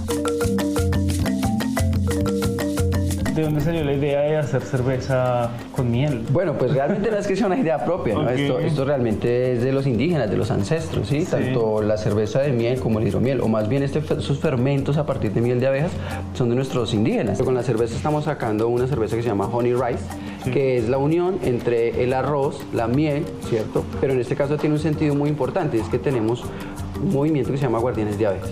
Guardianes de Abejas lo que quiso fue inspirar a los arroceros, que digamos del Tolima, con una miel muy especial del Amazonas y arroz del Tolima hacemos una cerveza que es una Honey Rice. Pero es como para resaltar ese cambio que está haciendo el arroz de matar insectos, de depredar el bosque, a que puedan cambiar esas prácticas a través de la inspiración de las abejas. Evitar el uso de insecticidas que estén matando a las abejas, por ejemplo, sino cambiarlo por otras prácticas porque ya saben que las abejas son benéficas para ellos. ¿Qué tan fácil, qué tan difícil? ¿Cuáles son los retos de hacer empresa en Ibagué? Bueno, yo pienso que el primer reto es que los ibaguereños nos enamoremos de la ciudad para hablar bien de ella, para que muchas personas vengan, porque realmente pues en Ibagué no hay grandes empresas, pero sí somos muchos con pequeñas empresas que podemos dar mucho a quien viene y a los que están acá. Si invirtiéramos un poco más en lo que es de acá, posiblemente esto crecería mucho más. Sí o sí tenemos que explotar la imagen que tiene Ibagué porque somos una capital no solamente musical, sino de muchas cosas buenas y eso es lo que tenemos que contar. Muchas personas de pronto nos critican porque, que a mediodía está cerrado todo. No está cerrado todo. Las personas están compartiendo con su familia y eso es algo que vale demasiado. Empresas como la de César Cocomá demuestran que las pequeñas y medianas empresas son el motor de la economía en Ibagué. Vimos las historias de los emprendedores y vea, Marjorie, yo sí me quiero quedar con esta frase aquí en la plazoleta Darío Echandía. Ibagué soñada, eres mi ciudad, y uno ya cuando habla con la gente acá cree que realmente cada persona construye esta Ibagué soñada, que sí se puede construir esta ciudad. Sí, señora, que hay problemas, que pasan muchas cosas en la ciudad, hay cosas malas, hay cosas buenas, pero lo más importante es que hay la ilusión de que la ciudad mejore, Mayra. Nosotras durante todo este fin de semana estuvimos recorriendo la ciudad. Cuénteme usted en Santander, allá en Bucaramanga, cuando usted llegue a decirle a sus papás, tenemos que ir a Ibagué por tal y tal cosa, ¿qué le gustó? Primero diría que es parada obligatoria la lechona, sin duda, no la había probado sin arroz. Muy buena su gente, las personas emocionadas por este Bus Colombia, las voces, y yo me quiero quedar con estos jóvenes que creen que sí se puede transformar esta Ibagué, Marjorie. Sí, señora, en la capital musical de Colombia sentimos la música, como usted lo decía, en cada casa en Ibagué por lo menos hay una guitarra o hay un instrumento musical o por lo menos la voz. Alguien canta en Ibagué en alguno de todos estos barrios, así que bienvenidos a nuestra capital musical de Colombia. Y nos quedamos con esta música, pero el Bus Colombia sigue en este recorrido. Mañana mi compañero Alfonso Cárcamo desde Cartagena. Así es, Richie, gracias, feliz tarde también para usted. Y les contamos que la Alcaldía de Medellín presentó hoy ante la Curaduría Urbana el proyecto para renovar el Estadio Atanasio Girardot. La capacidad del escenario deportivo pasará de 44.000 personas a 60.000 y se podrá utilizar también para otros eventos deportivos y culturales. Así va a lucir en un tiempo el Estadio Atanasio Girardot de Medellín. Hoy, ante la Curaduría Urbana, el alcalde Federico Gutiérrez radicó los estudios técnicos y el anteproyecto arquitectónico para renovar este espacio. Este techo, que es el techo de tribuna alta, que es de occidental, todos sabemos las condiciones de ese techo en que está, o sea, ese techo de va. Ya radicamos ante Curaduría la solicitud de demolición de este techo. Yo espero que la primera obra con la que arranquemos, inclusive muchos días antes de terminar julio, sea arrancar con la demolición de este techo, que es fundamental para poder empezar a hacer todo el trabajo externo como una estructura independiente para tener la tercera bandeja con aproximadamente 20.000 personas adicionales que tengamos. ¿Qué otra estructura se debe ir inicialmente? Lo que conocemos como este edificio y esta torre que está en Occidental. El alcalde tiene planeado presentar los prepliegos en abril para la licencia de construcción, la licitación en mayo, la adjudicación en junio, iniciar obras en julio y que quede todo listo para diciembre de 2027. La gente va a ver un estadio que no solamente aumenta en capacidad a 60.000 espectadores o que queda muy bonito desde afuera, sino toda la experiencia interna, cómo va a cambiar. Entonces, por ejemplo, este es, por ejemplo, el acceso a través de las rampas al nivel intermedio, que eso va a mejorar mucho también la accesibilidad y la seguridad humana para todas las personas que visitan el estadio. Algunos cambios incluyen que habrá más espacios de comercio, nuevos baños, se demolerá el techo de la tribuna occidental, la torre que está en ese mismo punto también, y su capacidad pasará de 44.000 personas a 60.000. Los usuarios del estadio van a ir viendo que va mejorando la experiencia. Entonces, por ejemplo, ¿qué necesitamos? Vamos a aumentar en un 33% el aforo. Vamos a pasar de 44.000 a 60.000 espectadores. Cubierta y nueva fachada. Modernizaremos redes con los sistemas hidrosanitarios y eléctricos. Una de las quejas más grandes que hay en el estadio son esos benditos baños. Y esos baños se van. Y esos baños quedan ubicados inclusive en otras zonas. Habrán sillas nuevas, luces y cambiar el espacio para la prensa. Mientras la renovación, habrán cierres ocasionales del espacio.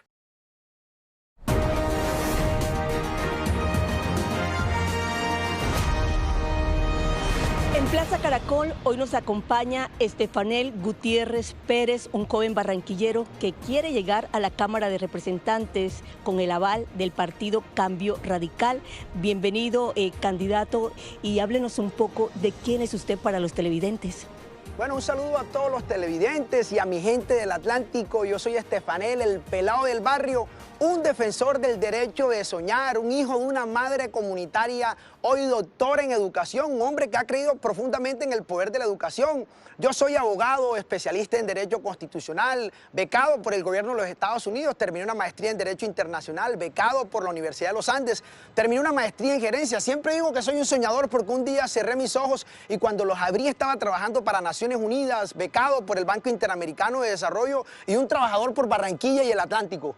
Y el primer joven afro que llegó al Consejo de Barranquilla, y precisamente ¿qué proyectos adelantó usted en el Consejo que ahora quiera cristalizar en el Congreso de la República? Me da alegría decirle y contarle a los barranquilleros que les serví con toda la fuerza de mi corazón. Fui ponente del plan de desarrollo más social de todo el país, de los presupuestos, y saqué 4 proyectos de acuerdos importantes que hoy transforman la vida de las comunidades negras. Pero hoy quiero llegar al Congreso por amor al departamento del Atlántico, mientras que Barranquilla se transforma en infraestructura y en lo social, parece que el Atlántico no, y por eso hoy el futuro de Barranquilla depende también del departamento del Atlántico. Yo sueño que la misma oportunidad que tiene un pelado de Barranquilla de ir a un colegio en su propio barrio con infraestructura de calidad, docentes cualificados, doble titulación, alimentación, con tránsito hacia la educación superior y oportunidades laborales, también merece tenerla un pelado de Malambo, de Soledad, de Repelón. Y ese hecho de tener un puesto de salud en nuestro propio barrio y un parque a 2 o 3 cada cuadra, también es importante que se replique en cada municipio del departamento del Atlántico. ¿Qué proyectos importantes quiere liderar, quiere abanderar allá también como representante? Mire, con mi equipo he venido trabajando una apuesta legislativa importante para atender a las personas en condición de discapacidad, atender a los jóvenes del departamento del Atlántico, los servicios públicos, el servicio público de agua que es tan fundamental, y por supuesto venimos exigiendo una reforma urgente, sí, pero a la justicia. Y me quiero referir a este tema porque es importante. Con el equipo hemos preparado un paquete de medidas legislativas, el paquete de la paz barrial y la seguridad ciudadana. Frente a la paz barrial vamos a promover la creación del primer sistema nacional de paz barrial, que va a buscar generar oportunidades de educación y empleo para los jóvenes. La paz total fracasó, no se puede seguir promoviendo una paz desde los fríos escritorios de Bogotá, sino es desde los propios territorios, y por eso lo queremos hacer de esa manera. Y por otro lado, la seguridad ciudadana. Queremos garantizar, entregar una autonomía administrativa a la policía que trabaje mancomunada con los distritos y podamos construir la paz que todos queremos en nuestros territorios. Hagamos pedagogía, candidato, ¿cómo lo encuentran en el tarjetón? El próximo 8 de marzo vamos todos con el pelado del barrio, Cambio Radical 107 a la Cámara por el departamento del Atlántico. Muchísimas gracias. Estefanel Gutiérrez Pérez, candidato a la Cámara de Representantes por el partido Cambio Radical. Estos son los sucesos que hacen noticia en el mundo a esta hora. En el segundo aniversario de la muerte de Alexei Navalny, 5 países europeos revelaron los resultados de una investigación que halló en sus restos una toxina letal proveniente de una rana suramericana y responsabilizaron a Moscú de envenenar al opositor. El Kremlin rechazó la acusación. Varias fueron las teorías sobre la muerte del opositor Alexei Navalny cuando murió hoy hace 2 años. Una de ellas, que hoy se revela, es que fue envenenado, como lo intentaron en 2020 con la sustancia Novichok durante un viaje a Siberia. Pero esta vez con otra sustancia. Reino Unido, Suecia, Francia, Alemania y Países Bajos publicaron un informe que asegura que el principal opositor de Putin murió por una toxina letal cuando estaba en una prisión ártica rusa y el responsable es Moscú. Ahora no son solo palabras, es una prueba científica de que mi esposo Alexei Navalny fue envenenado y asesinado por el gobierno ruso y por Vladimir Putin en una prisión rusa. Según la investigación internacional realizada a partir de las muestras tomadas de Navalny justo después de su deceso, el político murió envenenado con epibatidina, presente en ranas venenosas dardas de América del Sur. La toxina interactúa con el sistema nervioso central y periférico del cuerpo. Esto significa que los músculos respiratorios se paralizan y se produce una insuficiencia cardíaca. Además, el corazón se ve afectado. El gobierno ruso rechazó las acusaciones. Naturalmente, no aceptamos tales acusaciones, discrepamos de ellas. Las consideramos parciales e infundadas. Rusia siempre ha afirmado que Navalny murió por causas naturales en prisión en febrero de 2024. Y pese a los riesgos, muchos decidieron rendir homenaje. La madre del opositor se congregó junto a otras personas frente al cementerio en el que reposan sus restos en Moscú y una vez más exigió justicia. Una decena de mujeres, familiares de presos políticos venezolanos, entraron hoy en su tercer día de huelga de hambre por el aplazamiento de la ley de amnistía que permita la liberación de sus seres queridos. Algunas empezaron a recibir hidratación intravenosa mientras permanecen apostadas a la entrada de los calabozos de la Policía Nacional, conocidos como Zona 7. Este fin de semana se produjeron 17 excarcelaciones en ese centro, pero según la ONG Foro Penal, aún hay unos 600 detenidos por razones políticas esperando libertad. El gobierno británico pondrá el pie en el acelerador para sacar adelante la legislación que prohíbe el acceso a las redes sociales a los menores de 16 años. El primer ministro Keir Starmer quiere añadirle otras restricciones, como un límite al scroll infinito, que mantiene a los menores enganchados pasando video tras video durante horas. Además, obligar a las empresas a proteger los datos de los menores en ciertos casos. Starmer aseguró que la ley debe ir tan rápido como la tecnología y que espera que el Reino Unido lidere la seguridad online. La desaparición de Nancy Guthrie, la madre de la presentadora de NBC News, Savannah Guthrie, entró en su tercera semana sin pistas sobre su ubicación. Los investigadores analizan un guante hallado cerca a la casa de Nancy, cuyo ADN correspondería al del sospechoso captado en una cámara de seguridad. Las autoridades lo describen como un hombre de entre 1,75 y 1,78 de estatura. La presentadora estadounidense hizo un nuevo llamado al captor a hacer lo correcto. It's been 2 weeks since our mom was taken and ha pasado 2 semanas desde que se llevaron a nuestra madre. Solo quería decir que aún tenemos esperanza y que aún creemos. And we still believe. And I wanted to say. Y quería decirle a quien la tenga o sepa dónde está, que nunca es tarde, que no estás perdido ni solo y que nunca es tarde para hacer lo correcto. También en Estados Unidos murió Ofelia Torres, una joven que dedicó sus últimos meses de vida a pedir la liberación de su padre, detenido por agentes de ICE. La adolescente, quien luchaba contra un cáncer muy agresivo, pudo reencontrarse con él 3 meses antes de fallecer. La historia es de nuestro aliado Telemundo. Murió alzando la voz por los derechos de su padre. Verlo libre fue una esperanza materializada 3 meses antes de partir y a la que se aferró hasta el último suspiro. Querernos uno al otro. Era Ofelia Torres, Una joven de 16 años, quien no solo luchó para abrazar de nuevo a Rubén, un mexicano detenido por ICE en octubre pasado, también contra un cáncer en etapa 4 que desde 2024 empezó a apagar su vida. En medio del dolor que iba más allá de la enfermedad, una cosa tenía clara. Yo no le tengo coraje a esos agentes. Debemos de perdonar uno al otro. Yo no le tengo coraje al presidente ni al Head of Department de Homeland Security. Yo no le tengo nada de coraje. Esta adolescente nunca perdió la ilusión después que Rubén Torres fuera detenido en un suburbio de Chicago durante una redada migratoria. Fue una batalla librada con su mamá. Les pido que por favor lo liberen. Él es mi mano derecha, lo necesito aquí para que me ayude. El reencuentro se vivió entre besos, abrazos y felicidad absoluta. Volverla a ver es algo maravilloso. Tras recobrar la libertad, un juez determinó que los derechos de este mexicano fueron violados, también que tenía derecho condicional a la cancelación de deportación por los efectos que una eventual expulsión ocasionaría en la joven y su hermano. Ofelia murió dejando un mensaje que los papás y quienes conocieron su historia no olvidarán. Nada de odio de mi corazón, pero amor, y la perdono. Les perdono a todos. 2 de la tarde, 35 minutos. Volvemos al panorama nacional para contarles que en Charalá, Santander, a esta hora se cumplen las honras fúnebres del pequeño Kevin, el niño de 7 años que falleció esperando un medicamento para la hemofilia. Natalia Ayala, ¿qué dice la familia en este momento tan doloroso?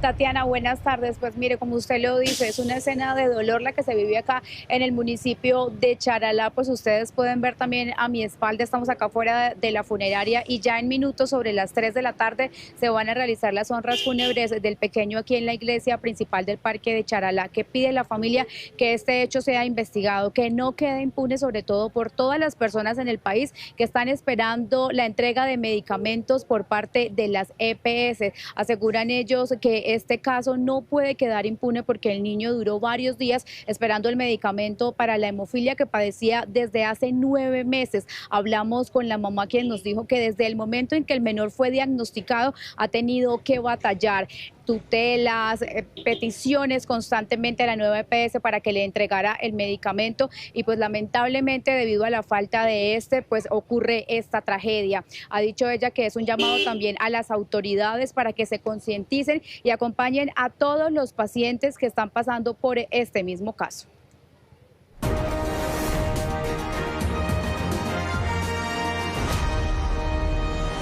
Hoy en Plaza Caracol, desde las regiones, nos acompaña el señor Juan Camilo Londoño Barrera, quien actualmente es representante a la Cámara por Antioquia por el partido Alianza Verde, mismo que también pues está encabezando ese listado para en esa ocasión continuar en Cámara. Es reconocido por su liderazgo, pero también por trabajar fuertemente por el deporte y entre otras cosas por haber sido el conciliador de la reforma laboral. Candidato, la pregunta de los antioqueños hoy es ¿por qué querer seguir en la Cámara? Bienvenido.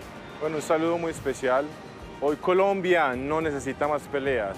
Hoy Colombia necesita que nos unamos y que tengamos resultados. He representado a Antioquia y hemos hecho una tarea muy juiciosa, siempre con responsabilidad, disciplina y respeto por quienes piensen diferente.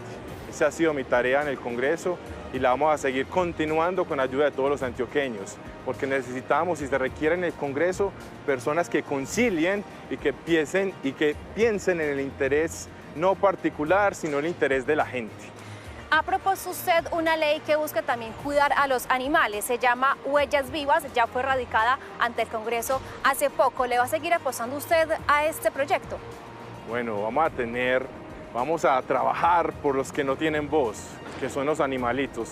Y no solamente hemos estado con este proyecto de ley de Huellas Vivas, que es el SOAT, para cuando un animalito es atropellado, sino también hemos sido coautores de la ley Ángel y de otras leyes que protegen y cuidan los animalitos.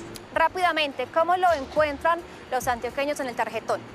Bueno, aquí invito a todos los antioqueños y a todos los colombianos que tengan familiares y amigos en Antioquia a que busquen en el tarjetón de la Cámara de Representantes el logo más bonito, el logo del girasol del Partido Alianza Verde, y el 101 a la Cámara de Representantes. Acá lo pueden ver, el logo del girasol y el 101. Gracias, candidato Juan Camilo Londoño Barrera, hoy en Plaza Caracol. Mariana, muchas gracias. 2:39 p.m. Llegó el momento de esos colombianos que hacen historia. En instalaciones militares, 12 soldados trabajan sembrando y germinando especies nativas de los llanos orientales. Un mega vivero que permite reforestar cientos de hectáreas afectadas por la tala y por los cultivos ilícitos. Soy el soldado Gómez Barrios Yesid y esta es mi historia.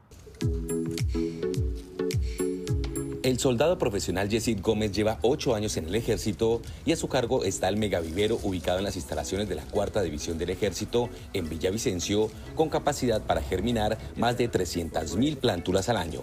¿Cuántos soldados participan de esta actividad y qué hacen en el vivero? Somos 12 soldados de la 4ª División del Ejército Nacional de Colombia, los cuales trabajamos los 365 días del año sembrando y germinando más de 20 especies nativas de los llanos orientales. Este proyecto ambiental desarrollado junto a Cormacarena beneficia a la región. Se establecieron y sembraron cerca de 800 hectáreas. Esto equivale más o menos a 530.000 árboles que fueron sembrados en la mayor parte en el sur del departamento del Meta, ya que esta zona es la que mayormente presenta deforestación. Luego de estar listas las plántulas, son enviadas a diferentes zonas para reforestar. Escogemos la mejor planta, le damos un tiempo de 3 meses a 6 meses. Luego de la planta estar ya madura, ya así se puede sembrar. Estamos sembrando una planta de morichi, lo cual es nativa en los llanos orientales. Se encuentra en las fuentes hídricas porque se dice que llama agua. Por compartir sus conocimientos en el vivero, el soldado Yesid Gómez es un colombiano que hace historia. 2:48 p.m. La alcaldía de Bogotá activó un plan para la recolección de basuras en puntos críticos de la ciudad. Además, se creó un grupo especial que busca crear conciencia en la población sobre la disposición de los residuos. Julián Ríos tiene los detalles de las medidas que adoptó el distrito. Hola, muy buenas tardes.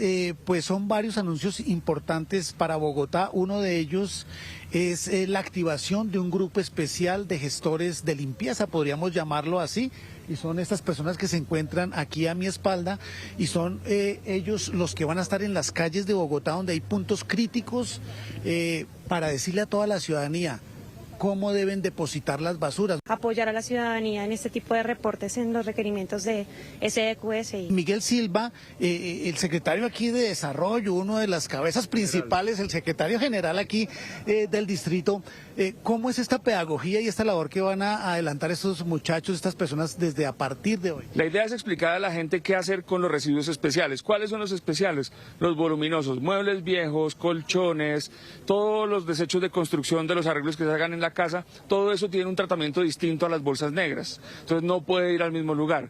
La idea es que los lleven a los ecopuntos, tenemos 211 ecopuntos en toda la ciudad, pueden consultar los ecopuntos en la página del Aguaes. Mire, son 35 camiones nuevos que estarán disponibles a partir de hoy. Uno de ellos pues ya lo está prácticamente inspeccionando el alcalde Carlos Fernando Galán y que empezarán a operar para mejorar la limpieza y la recolección de basuras en Bogotá.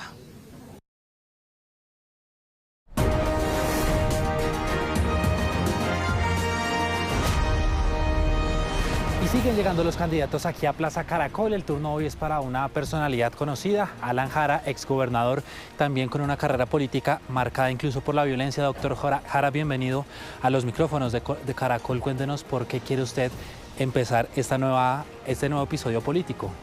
Bueno, muchas gracias a todos los televidentes. La verdad creo que hay temas que deben estar en la agenda nacional y al no estar tengo la responsabilidad de plantearlos desde mi perspectiva. Claro que sí, doctor. Uno de estos temas tiene que ver con seguridad, que a propósito es una de las preocupaciones en la actualidad más frecuentes para los candidatos. Sin duda, yo creo que la seguridad no es enemiga de la paz. Creo que la paz tiene que estar complementada con seguridad. Pero se han venido presentando muchas situaciones en el departamento del Meta, en el Guaviare, en otras regiones del país, y sin duda es un tema que es vital para todos. Pero además de eso está el tema de las víctimas, qué hacer con las víctimas, cómo corresponderle a las víctimas, porque la verdad es que le han faltado a las víctimas. Los firmantes de paz no han cumplido con su obligación y quiero también denunciar eso. Usted se había tomado, digamos, una pausa de este escenario político. ¿Por qué volver ahora? ¿Por qué no volver antes o después? ¿Cuál es como la necesidad o la importancia de que sea en este momento también con las coyunturas en materia nacional? Sí, yo toda la vida hice política en el departamento del Meta, siendo alcalde de la ciudad, gobernador del departamento, pero ahora creo que en el contexto nacional, en esta coyuntura, se requiere de experiencia, de conocimiento y sobre todo de haber vivido también las situaciones que quiero representar en el Congreso. En materia política, usted llega avalado por una coalición que encabeza el Partido Verde. ¿Cómo se dio esta construcción de los acuerdos políticos? ¿Tuvieron que convencerlo o fue de pronto también como esa convicción propia? No, en la coalición que está bajo el logo del Partido Verde, hay 4 partidos más. Yo represento en esa coalición a ASI y precisamente en una representación del sector del candidato Mauricio Liscano. Claro que sí, doctor. Este término en materia presidencial con el doctor Liscano, ¿ustedes tienen claro cómo esta ruta también en materia presidencial ya se definió ese camino? No, estamos en este momento en la elección de Congreso. Creo que a partir del 9 de marzo inicia la campaña presidencial, pero por ahora, desde luego, la prioridad es el Congreso. Y la prioridad es el Congreso. Dígale a la ciudadanía cómo lo encuentran en el tarjetón el próximo 8 de marzo. Quiero decir que los firmantes de paz han incumplido el acuerdo, no han girado sus recursos, no han cumplido con la obligación con las víctimas. Eso es inadmisible, esa es una circunstancia de burla a las víctimas y sin duda se requiere una voz en el Senado que haga esa presentación en representación de todas las víctimas del conflicto. Alan Jara, ustedes lo ven aquí en Plaza Caracol. Información en vivo desde la Plaza Caracol. Y el registrador nacional Hernán Penagos dio detalles sobre cómo avanzan los preparativos justamente para las elecciones del mes de marzo. Explicó cómo serán los tarjetones para elegir Congreso y votar las consultas. Con el tarjetón de las consultas, ustedes han hecho esto muy dinámico, intuitivo, el tema del tarjetón, se aplicaron unos cambios. ¿Cuáles fueron? Y háblenos de este tarjetón registrado. Bueno, lo primero es que es una tarjeta muy sencilla, que además tiene la foto de los candidatos y candidatas. Eso ya genera una facilidad para ejercer el derecho al voto. Es muy importante lo que dice en la parte alta, que solo se puede marcar una opción. Una sola de todas estas Una persona caras, de sí. todas. Aquí están divididas por cada una de las consultas, como fueron planteadas, son 3 consultas, y lo clave es que el ciudadano entienda que se elige una sola persona, no de cada una de ellas, sino de toda la tarjeta electoral. Por eso hemos remarcado aquí, muy clave para que cada uno lo defina. Esa tarjeta de consulta es la primera que se va a contabilizar el próximo 8 de marzo para que la ciudadanía tenga esa información de manera muy clara y precisa. Entonces ahora, registrador, aquí simulamos con nuestro equipo de gráficas el tarjetón de las consultas así, las 3 consultas con otros candidatos. Está entonces Martina, Lorenzo, Teo. Cuando se encuentra entonces el ciudadano con este tarjetón de las consultas, ¿cómo marca correctamente su intención? Bien, lo importante es marcar dentro del recuadro. Hay que decirlo, es marcar una sola opción, la que les parezca mejor. Solo tienen que hacerlo una dentro de las 3, no una por cada uno. Por eso vuelvo y reitero, aquí dice marquen una sola opción. El ciudadano puede marcar uno de toda la consulta, y lo importante es que esté, insisto, dentro de cada recuadro. Si por ejemplo un ciudadano marca de esta manera, se anula el voto. Se anula el voto. Porque tocó 2 candidaturas. Porque tocó 2 candidatos. Puede marcar aquí o puede marcar completo, pero solo una dentro de toda la tarjeta electoral. En otras palabras, debe solo indicar una persona de todos los que aparecen en esa consulta. Perfecto, y ahí usted lo explicó muy bien. Si marca incluso en el logo del partido un puntico ahí. No hay ningún problema, si marca toda una X tampoco hay lío. Lo importante es que sea un solo rostro el que marque. Entonces ahora sigamos al tema del Senado. del Congreso de la República. Este es el tarjetón que ustedes ya presentaron, ya empezaron las impresiones de estos tarjetones. Ya cualquier decisión que adopte un juez de la República o el Consejo Nacional Electoral, no va a haber ningún cambio en la tarjeta electoral, ya está en impresión. Entonces tenemos aquí el de cámara, que es muy similar, y mucha gente dice, registrador, que entonces en nuestro sistema de votación, aquí somos expertos porque es más complejo que en otros lugares del mundo. Aquí lo marcamos, usted va a ver los números que había visto, si la lista es preferente y no preferente es que la lista es cerrada. ¿Cómo marcar este tarjetón? Bueno, aquí es muy importante porque hay una lista con voto preferente y una lista cerrada. Que son cerrada y abierta. Cerrada y abierta. La lista cerrada, lo mismo, hay que marcar dentro del recuadro de cualquier manera. Puede marcar aquí a este lado, puede marcar a este, puede marcar todo, siempre y cuando sea dentro del recuadro. Y si escribe algo, digamos, insultando al partido y lo marcó acá, igual le dio el voto. También, si aquí escriben, como hemos visto, Viva Colombia o cualquier figura, ese voto es válido para ese partido porque tiene lista cerrada, y la lista cerrada indica que quienes resultan elegidos son el orden en que presentó el diferente, el partido político en la registraduría y tal y como lo describió.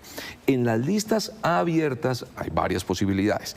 Si se marca solo el logo del partido, ese voto cuenta para el partido, pero no para un candidato en concreto. En otras palabras, suma para el umbral, suma para la definición de curules, pero no para un candidato en concreto. Entonces, ahí es como si lo hubiera dado acá en la... Como si lo hubiera dado para el partido.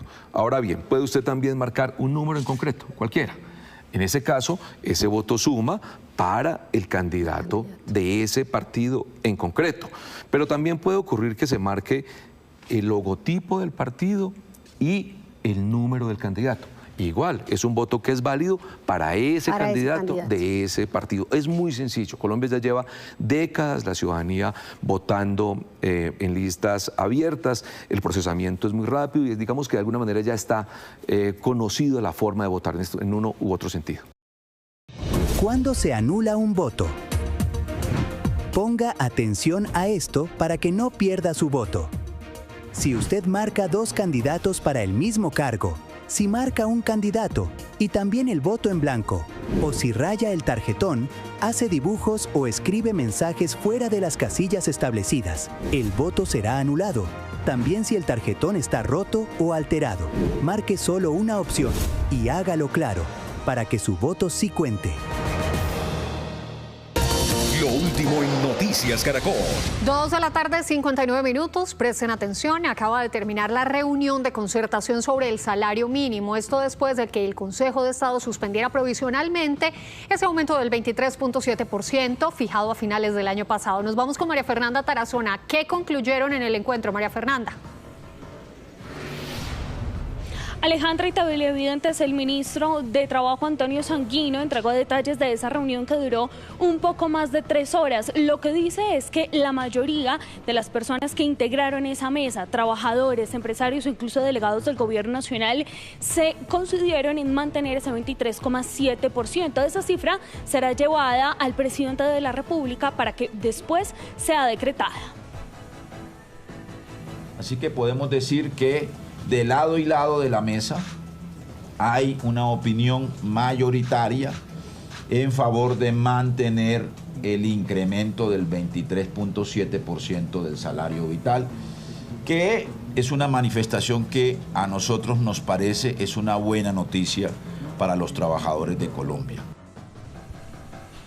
De otro lado, el ministro de Hacienda, Germán Ávila, dijo que se buscarán medidas compensatorias para esos sectores que se verán mayormente impactados precisamente por ese incremento del salario mínimo del 23.7%. Esto será a través de inversiones forzosas que serán decretadas en los próximos días en el marco de la emergencia económica.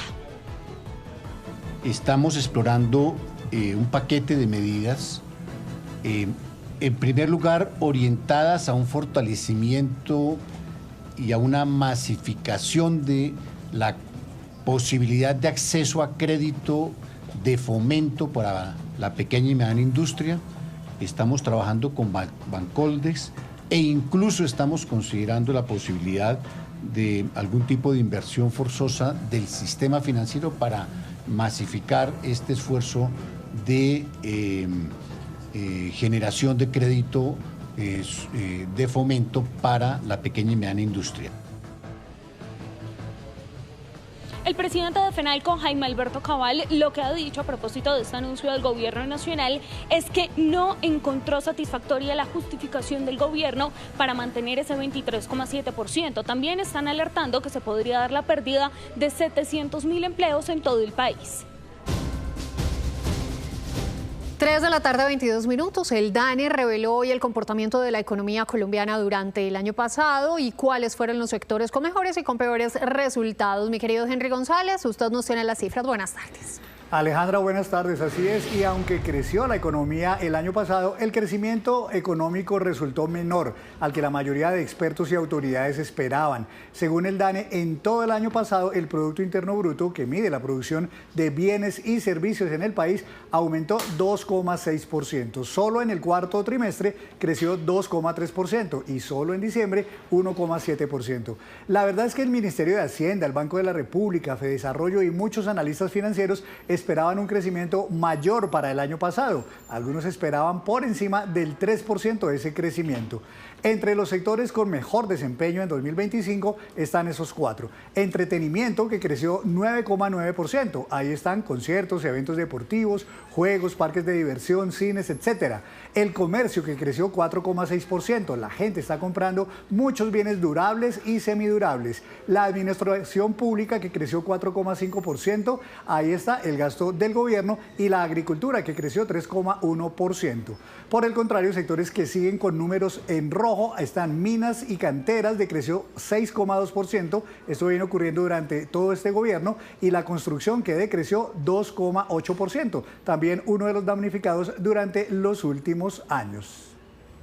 Henry, muchísimas gracias. Más adelante tendremos en otras emisiones los ecos de este anuncio del DANE acerca del comportamiento de la economía. La unidad de búsqueda de personas dadas por desaparecidas hizo ya entrega de los restos del padre Camilo Torres. En los procesos forenses hubo participación de laboratorios estadounidenses. 60 años después de su muerte en combate, la unidad de búsqueda de personas dadas por desaparecidas aseguró que fueron identificados los restos del sacerdote y guerrillero Camilo Torres Restrepo. Se entregaron muestras a un laboratorio especializado en Texas que permitió orientar la preselección de muestras con mayor contenido de ADN para su análisis en Colombia por parte del Instituto Nacional de Medicina Legal y Ciencias Forenses. El pronunciamiento se realizó en medio de un acto que se llevó a cabo este domingo en el que se hizo entrega simbólica de los que serían los restos del sacerdote. Sin embargo, Medicina Legal aún no concluye el proceso forense y no ha dado un dictamen definitivo. Hay análisis que ha hecho Medicina Legal con genética. Ellos tienen sus propios protocolos. Ellos nos dijeron en una reunión cuál era el resultado de ese análisis que habían hecho, y pues tienen sus propios protocolos para dar un informe final de genética. Seguiremos colaborando, pero nosotros también tenemos, como muy bien dice la directora, tenemos la potestad también de realizar identificaciones. El cofre de los restos de Camilo Torres fue entregado al padre jesuita Javier Giraldo, quien formalizó en 2019 la solicitud para reactivar la búsqueda. En medio de eso hicimos como un ritual de recepción de los restos con elementos de la tradición cristiana, con el agua bendita, con el agua bautismal, poniendo sobre la urna ornamentos de los que él utilizó.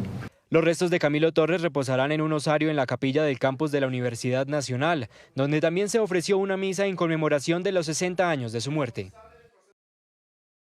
Síganos en YouTube, en Noticias Caracol en vivo, en nuestra app, en el sitio web, en nuestro canal de YouTube y en TikTok.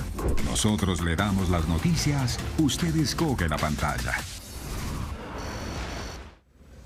Revisemos a esta hora que tendremos en Caracol en vivo nuestra señal digital de Noticias Caracol. Alejandra Murgasale, buenas tardes.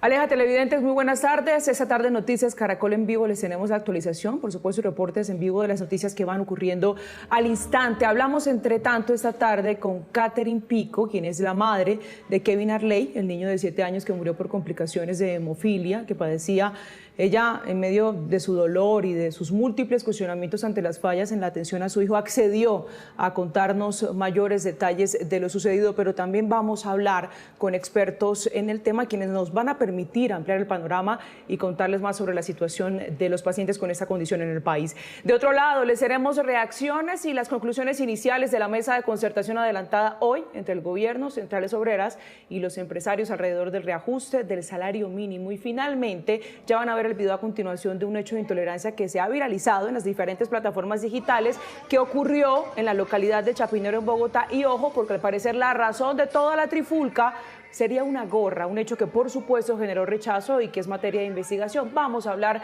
con las autoridades en la capital del país en minutos a propósito de esto, y también nos siguen reportando bloqueos allí en las instalaciones del Ministerio de Educación Nacional y la Agencia Nacional de Tierra. Sobre esto les tendremos también en breve reportes en vivo. Conéctense con nosotros en nuestra señal digital. Somos Noticias Caracol en vivo. Hasta entonces.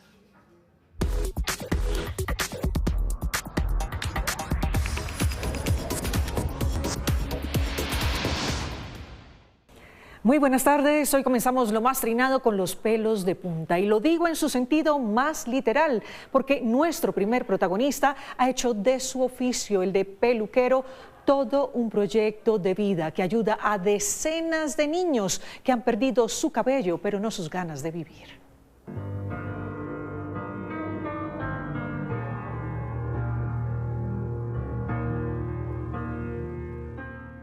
Hablar de Francisco Oliveira es hablar de un hombre que ha puesto su corazón en la cabeza de decenas de niños en Brasil. Todo comenzó con Joao, un niño que sufrió un grave accidente casero que le quemó parte de su cuerpo y que fue sometido a 18 cirugías. Una historia que marcó a este estilista y que lo inspiró para su proyecto benéfico.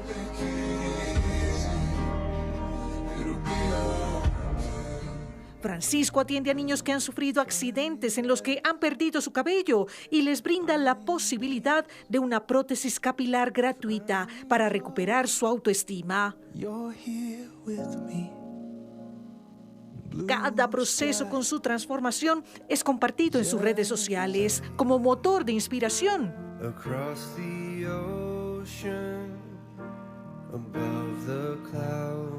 Hoy, con más de 2,5 millones de seguidores en TikTok y otros 2 millones en Instagram, Francisco ha conseguido, además de un fenómeno viral, una gran motivación para continuar con su causa.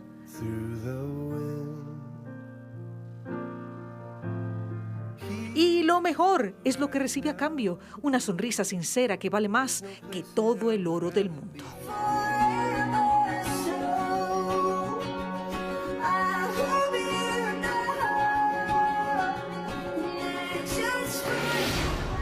Y con ustedes el rey del drama. Su nombre es Tío, un rottweiler fortachón con un talón de Aquiles. Sí, señores, el corte de uñas que pone a prueba todo su valor y resistencia. Y que de paso nos ha dejado este momento viral con un tío y su gran desafío. Y con el rey del drama, la invitación es a tomarse las cosas con calma y de paso disfrutar de las mejores historias en esta su casa, Noticias Caracol. Feliz tarde para todos.